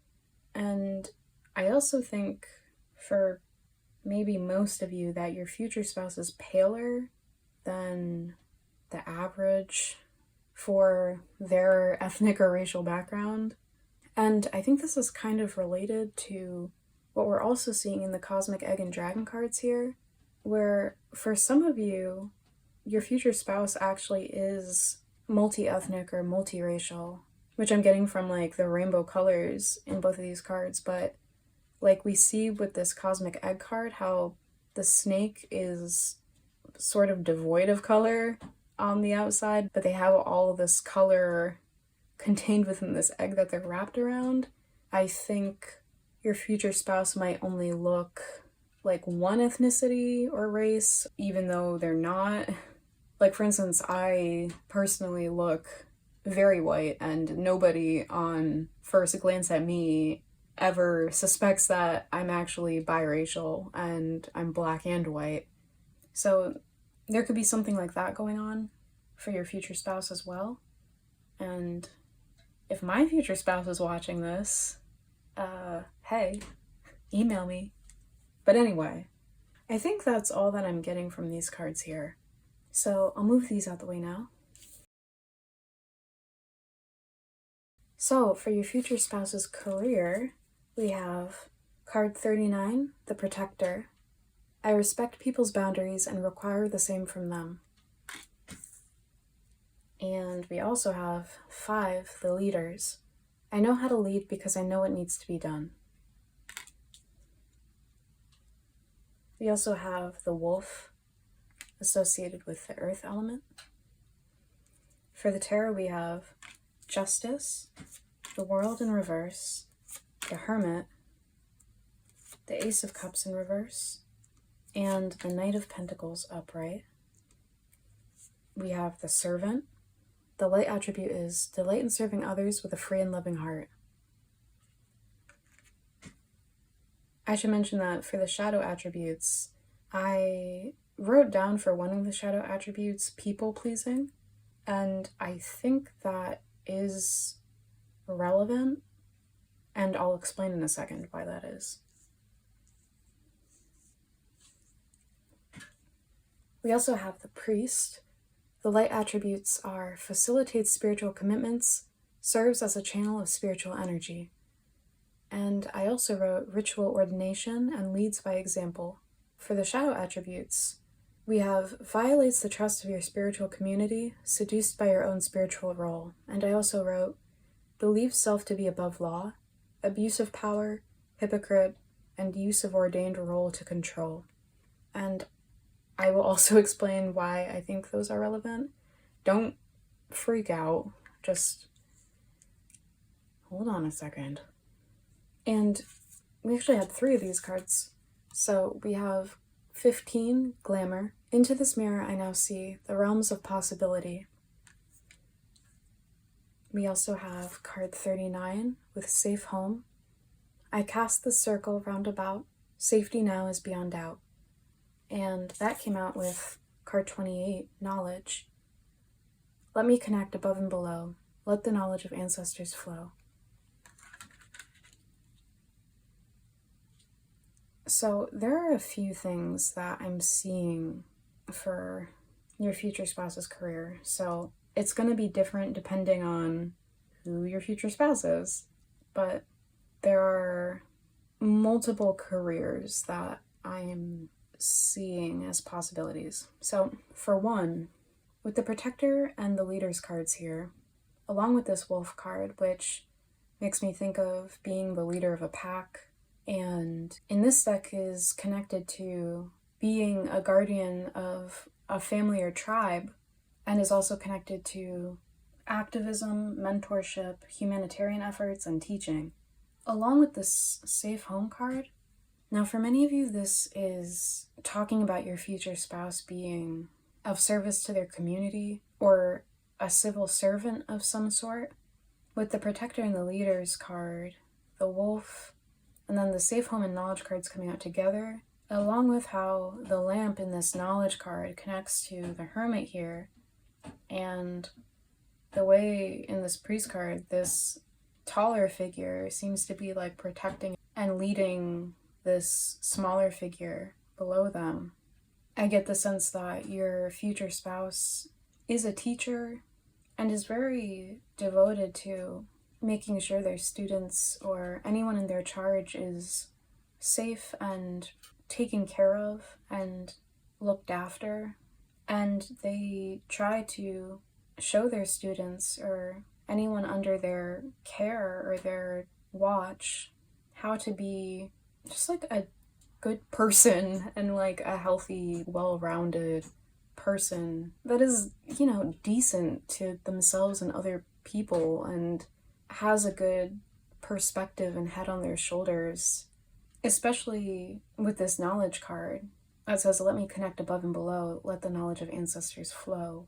I think they try to shine out that light, like in this Knowledge card, and which we see again in the Hermit card. I just remembered that we gotta cover up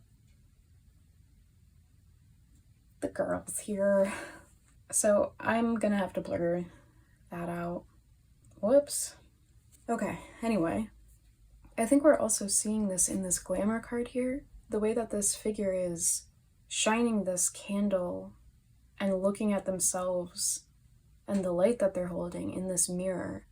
I think for those of you who your future spouse is a teacher or a mentor or some sort of community leader, maybe they're involved in like local politics, but this can also be in a nonprofit. But I get the sense for many of you that they are, a municipal or state or federal employee and are maybe particularly connected to an organization or a form of work that is oriented toward the social good. I think they try to be the change that they want to see in the world, in whatever position they have, the way that this person is looking into this mirror here, which I'm also seeing in the Justice card upright and the World card in reverse here. I think they're really invested in social justice and welfare and want to make a difference in society, even if that means doing it on a small scale, which is what I'm picking up from the World in reverse here, and making their little corner of the world a better place to be. And also I get the sense with the World card in reverse here, the sense of making a safe, closed environment, which I'm also getting from the Safe Home card here. So if they do have students or people under their direction, I think they're really invested in making sure these people feel safe and respected and genuinely cared for. But I think they might also find it a particularly draining situation to be in with the Ace of Cups in reverse here, and the Knight of Pentacles coming out after that, along with the Hermit card. I think for those of you whose future spouses are these sorts of civil servants, are maybe in a position where they find themselves to be trying to do genuinely good work in the world in a bloated or corrupt system, with the Hermit being this solitary figure here. And the message of the Leaders card that says, I know how to lead because I know what needs to be done, and the Wolf being this leader of the pack, I think they can find it very difficult and at times isolating to feel like they're the only one that actually cares or is actually doing a decent job within their organization. So I think a lot of them are, perhaps at the time that you guys come into each other's lives, trying to move into a new sort of career where they feel like they're able to be more of actual service in the world and lead by example in a way that helps people more and is less bogged down by bloated or corrupted or corrupt administrative frameworks, and also so that they can get paid better and compensated more fairly for their labor. So I actually see a lot of them becoming self-employed with this sense of being a leader that we've already been talking about, and this safe home card making me think about self-employment and working from home, which I also get from the Hermit card, and the World in Reverse makes me think of working from home as well. We also have two 39s here, which is weird. Maybe that's a significant age for either you or your future spouse. Maybe that's when they finally move into this other career. Now, for others of you, your future spouse might be involved in some way with home security, or maybe like homeland security. They might be in the military or a police officer. And I'm picking this up from the Protector card, the Wolf, and the Safe Home card, as well as with this Knight of Pentacles, and some of the shadow attributes of the Servant and Priest cards here. So some of you might not like what I'm about to say, but you know what? This is a free tarot reading, and it's my channel, and I'm gonna say what I believe in and what I'm seeing here. And if you don't like it, you can figure that out for yourself. There is a very big difference between being, for instance, part of, say, the Palestinian army versus being in the IDF. Just like there's a difference between being in the Irish military versus being a part of the British Armed Forces. And they all have very different histories and very different relationships to colonialism and oppression and brutality. And I'm also saying this as somebody who knows very well what police, especially where I'm from in the US, but not just here, in countries all over the world, and especially in Western ones, but knows very well how enormous the prison industrial complex is in my country. What I'm seeing is that for those of you for which it applies, your future spouse is somebody that is in a job where they're ostensibly supposed to be protecting the people or the community or whatever sense of home or homeland applies. This could be on a municipal level, this could be on a state level or a provincial level, depending on where you live in the world. This could be being a member of the national armed forces of some country. For many of them, they have been in this job that is supposed to be protecting all of the members of the community, but with the Protector card followed by the Leaders card is actually only protecting the dominant and honestly oppressive power structures and those that are in and abuse their power and positions of authority, which is what I'm seeing in the shadow attributes of this Priest card.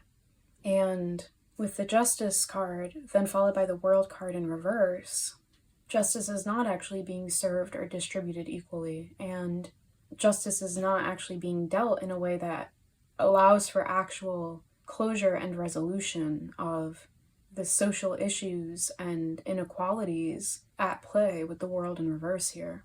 And if anything, it's perpetuating this unjust, imbalanced cycle.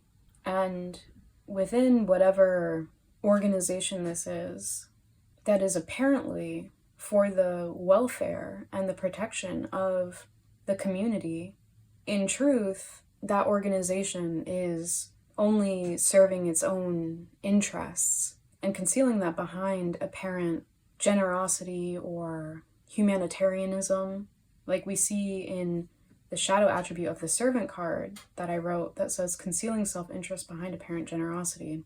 And I think to get along and be a part of this organization requires a lot of people-pleasing and deference to authority and refusal to point out or actually criticize and upend the messed up politics and dynamics at play, which is getting at this people-pleasing shadow attribute that I also wrote for this servant card.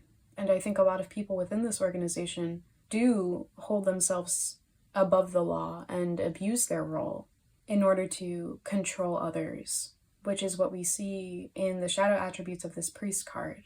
Now, the reason why I said not to be alarmed by this is that I think most of you for whom this actually does apply to your future spouse, they are realizing or have realized just how fucked up it is and have seen the corruption and hypocrisy and the abuse of power and are leaving this either military or police force to pursue something else.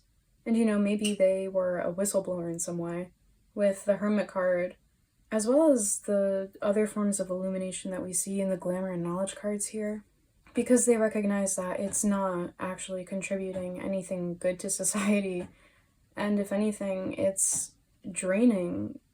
From this Ace of Cups in reverse, I'm seeing it as kind of draining taxpayer money, but they see it as being to the detriment of the community, and I think they intend to not be in service to something like that with the way that the servant in the servant card is holding this cup. I think they want to actually offer something of value to the world and to society that actually uplifts others, with the light attribute being delight in serving others with a free and loving heart. And with the Knight of Pentacles coming out upright, I think this is again reiterating they want to actually offer something of value to others and to society and the world, and something that actually reflects the good within them and what they actually know and understand now to be not just right and true, but also possible in the world, with this message in the Glamour card about the realms of possibility. I think they see, or have seen, maybe especially recently over the past few years, the possibility of being of service in an actually productive and positive way, and the possibility of living in a society and in a world that isn't run by fear and brutality and militarism and police brutality. Now, there are a couple other things that are possibilities, though I see these as less likely than the ones that I've just mentioned. For some of you, your future spouse might be an influencer and make their money through self-employment in that way, especially with this Glamour card here. And that allows them to work from home and be their own boss and, choose their own schedule and such. And for maybe a couple of you, this could also be talking about your future spouse being maybe some sort of embassy official or worker. Also, for some of you, your future spouse might be an academic or a professor, or they might have some sort of a legal career with the Justice card here as well as the Protector card. I think if they are in a legal career, they're probably an attorney rather than an actual judge, like we see in the Justice card here. Because we have the servant coming out before the priest, it makes me think of them being of a lower ranking than a judge. But if they are in a legal career, I don't think they're a member of a practice. I think they would either be a public defender or they have their own practice, but they're not a partner, I don't think. I think that's all I'm seeing here. So we'll move into the next part now. By the way, I'd like to just take this time to say that if you're enjoying this reading, I'd really appreciate if you gave this video a like, and additionally if you subscribe to this channel if you haven't already done so. That and leaving a comment below are ways that you can help support this channel, which I'm hoping to grow so that I can share more readings with you guys here. Also, I'll just repeat that if you are interested in messages from your future spouse, as well as advice from your guides about coming into union with this person, and I already mentioned this in the intro, but if you didn't listen to that, and I know some people did not, so I'm just saying it again, I'll leave the link to that reading in the description, but you obviously don't have to watch that. It's just there as an option in case you're interested. Okay, so for your future spouse's interests and hobbies, we have card 20, the Transformer. I transform myself as a caterpillar transforms into a butterfly. That's cute. We also have the Experimenter, card 23. I am strong and secure enough to experiment as I see fit. And we have that coming out with card 15, the Communicator. I remember that my words can have multiple meanings. We have the Octopus, associated with the water element. We also have the Unicorn, associated with the spirit element. For the Tarot, we have the Seven of Wands in reverse, the Nine of Pentacles in reverse, the Ten of Wands in reverse, the Two of Cups in reverse, and the Queen of Wands. We have the Femme Fatale.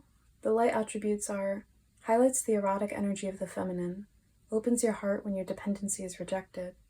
We also have the Student. The light attributes are humility and devotion to knowledge, openness to lifelong learning. I also wrote grounded and well-rounded as some of the other light attributes. And that came out with the Destroyer. The light attributes are releasing what is potentially destructive, preparing for new life. We have card 40, Psychic Protection. Around me now is shield of gold, protecting me, strong and bold. And finally, we have card 2, Abundance. Goddess of abundance divine, let me thrive, let fortune be mine.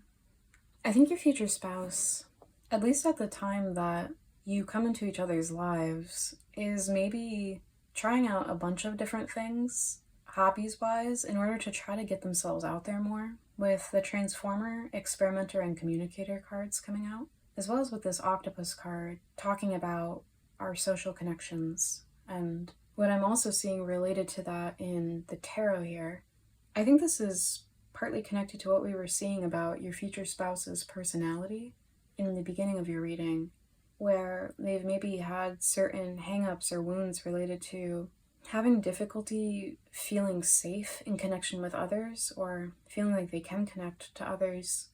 And I think they're working on being more open to that with the Seven of Wands in reverse here. I think maybe in the past they've been in certain codependent connections with the Nine of Pentacles in reverse here, and are maybe in the process of releasing the baggage related to that, with the Ten of Wands showing up in reverse as well. But I think this is also about releasing in general certain insecurities they have, with the Queen of Wands coming out upright.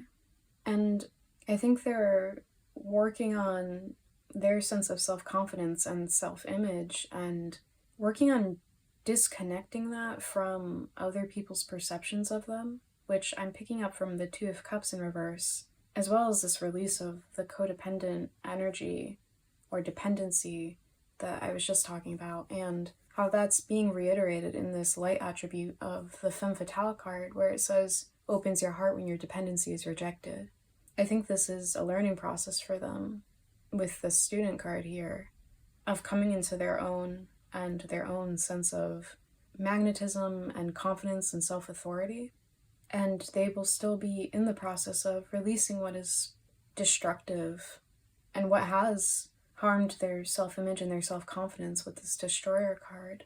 I think they might also be in the process of like having a glow up, maybe, with the Queen of Wands coming out upright, as well as the Femme Fatale, and a message in this Destroyer card of preparing for new life, as well as this Abundance card coming out. Like, I think they're working on magnetizing this abundance into their life and recognizing it within themselves. Maybe they're into like affirmations with this communicator card saying, I remember that my words can have multiple meanings. And I think they're trying to change their inner dialogue with how we see that connected to this experimenter card and the transformer card here. But yeah, I think they're working on deflecting other people's projections onto them and not caring if other people approve or disapprove of them with the psychic protection card here. I think they also like to learn lots of new things with this octopus card here and all of the colors on its head and the student card here. I think they can take in a lot of information. And this is connected to just how much of other people's energy and perceptions and projections they might take on unconsciously, again with the psychic protection card, but also with this unicorn card here and its connection to the third eye. But I think they're getting more in touch with their inner wisdom and their inner knowing and connecting to their shadow and this energy that is sometimes connected to like the dark feminine, which I'm picking up from this femme fatale card here. And this is regardless of whether your future spouse is a man or a woman or non-binary. But yeah, I see them interested in a lot of different subjects and liking to dabble in all sorts of things with all of the octopus's arms here and this experimenter card.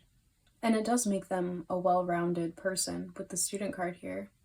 Even though maybe they can occasionally take on too much and need to have a detox from all of that, or from other people's energy, with the Ten of Wands in reverse and the Psychic Protection card. So they like to take also time alone with themselves, which I'm getting from the Unicorn and the Queen of Wands cards, and the Femme Fatale card, to just sit with themselves and be in their own energy. And they might also enjoy getting outside with how we see this person like in this tree in the student card. I think that's all I'm getting from this. So we'll move into the last part now.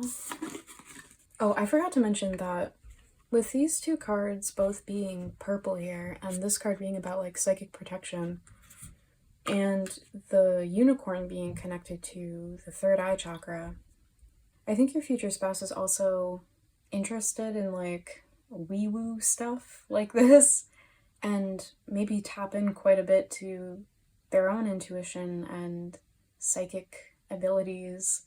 And for that reason, it's important for them to take time to ground into their bodies and into their own energy, and they might find it particularly helpful to do that by getting out into nature and connecting with the natural world. Okay, so now we will get into the last part. So for your future spouse's hopes, dreams, and goals, we have card 17, the Creator. I love playing the wonder-filled game of life creatively. And we also have card 34, the Reputable. I live my life as if my guardian angels are watching over me.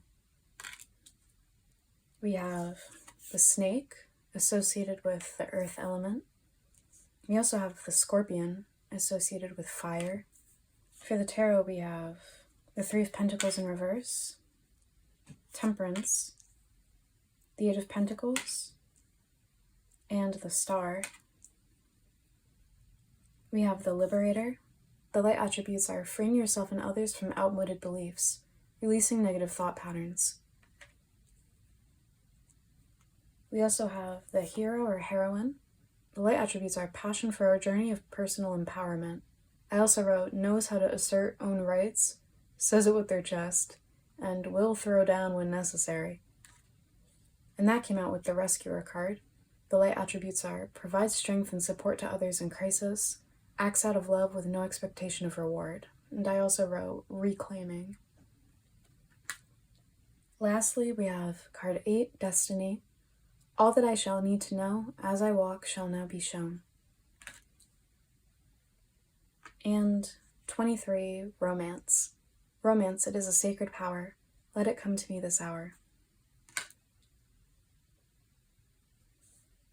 So, there are a few things here. For one, I think your future spouse wants to make a name for themselves with the creator and the reputable. And in the tarot here, the Eight of Pentacles being followed by the Star, I think they hope to become very successful in their career. Ah! I keep forgetting. All these teddies just coming out all over the place. Anyway, I think they'd particularly like to heal and transmute whatever difficulties or blockages that they've experienced in the past in their career and in their finances, with the Three of Pentacles in reverse followed by Temperance here, and have an overall easier and better time doing something that they love and being well paid for it and respected in whatever field that they end up going into. And I think this is coming after some particularly nasty dynamics with coworkers or supervisors or higher ups in their job or career in the past. I think this is connected to them wanting to and hoping to release certain negative thought patterns that have been programmed into them earlier on in life from various negative experiences when it comes to what we've seen with other people treating them as a threat or treating them very poorly due to actually being intimidated by them, but it really distorting their self-perception and their sense of self-worth. And I think the Scorpion card is getting at them wanting to release certain hang-ups and baggage and resentments they have, as well as insecurities they have connected to those really negative experiences where their work was unappreciated or they were overlooked or mistreated or scapegoated even by coworkers and managers and supervisors. And I think they also are hoping and trying to release any limiting beliefs or senses of lack and scarcity that have maybe prevented them in the past from pursuing their dreams, and also from pursuing other sorts of experiences and opportunities based on a lack of a sense of deserving it or feeling like they will be supported, like financially, if they pursue this thing. I think they'd also like to connect more with a sense of actually feeling supported with this message in the Reputable card of, I live my life as if my guardian angels are watching over me. And the snake here being described in this deck as a guardian of unawakened magic and creative potential. I think they have actually had to go it alone quite often in life with all of these messages in the Liberator, Hero and Heroine, and Rescuer cards here, as well as the Three of Pentacles in reverse, and the solitary figure of the Eight of Pentacles. And I think a lot of the time they feel very unsteady or uncertain about their path, with the message in this Destiny card that says, all that I shall need to know as I walk shall now be shown. So I think they want to connect more to a sense that someone is looking out for them, whether it's a higher power or spirit guides or guardian angels or the universe or loving ancestors. But I also think they want to reclaim certain things that they feel like they've either lost or been disconnected from or found it difficult to tap into based on previous conditioning that made them feel unsafe and ashamed and distorted their self-perception and their perception of their own potential and also the possibilities in the world and in life more broadly that are available to them. With the Snake card talking about that unawakened magic and creative potential, as well as with the Star card making me think of all of these different hopes and dreams and possibilities. And I think they're working on their sense of their own self-worth and pride in themselves with this Reputable card here. I think they particularly want to tap more into their creative abilities with the Creator card and its connection to the Snake card here, and are maybe hoping to go into a career or make a living for themselves from their creations, whatever they may be. I think they're also hoping and dreaming of a destined love or, a life partner with the destiny and romance cards coming out here. But like how this rescuer card says, acts out of love with no expectation of reward. I think they have a huge heart and they have a lot of love to share, and they'd like to share it with someone very special, which would be you, but someone who won't, take that for granted. And I think they're working to free themselves of negative thought patterns and empower themselves in these ways so that they can then share that with others and help others become empowered and liberated in their own right. Like how this rescuer card says, provide strength and support to others in crisis. But I think they understand that that requires them to heal themselves and nourish and care for themselves before they can extend that to other people. And I think they're very intent on any future romantic connections, or any future connections in general, that they have personally being rooted in healthy, not codependent sorts of dynamics where nobody is looking for the other person to fill their cup for them or fill this sense of lack that they have within them, like we see with this heart in the rescuer card and the hole in the middle of it, even though I know it's supposed to be like a floaty. But again, that comes from their ability to reclaim parts of themselves that they feel have been wounded or lost, or that they've felt disconnected from. Like how this snake has all of this magic and, stuff going on within the circle that is forming. It's self-contained in this way and abundant within itself. They want to reclaim those parts of themselves, like what I wrote as one of the light attributes for the rescuer card here. And that's also connected to them reclaiming this sense of wonder that is mentioned in the creator card here, where it says, I love playing the wonder-filled game of life creatively.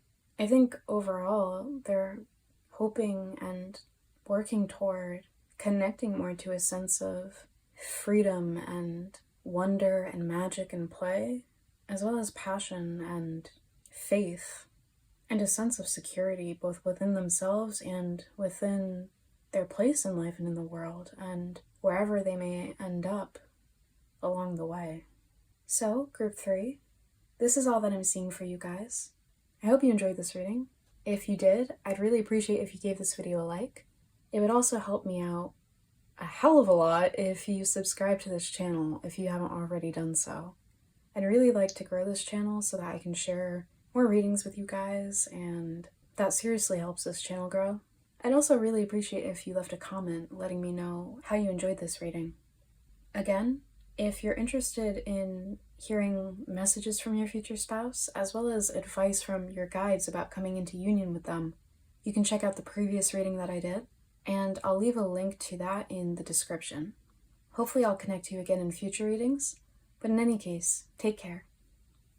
Bye!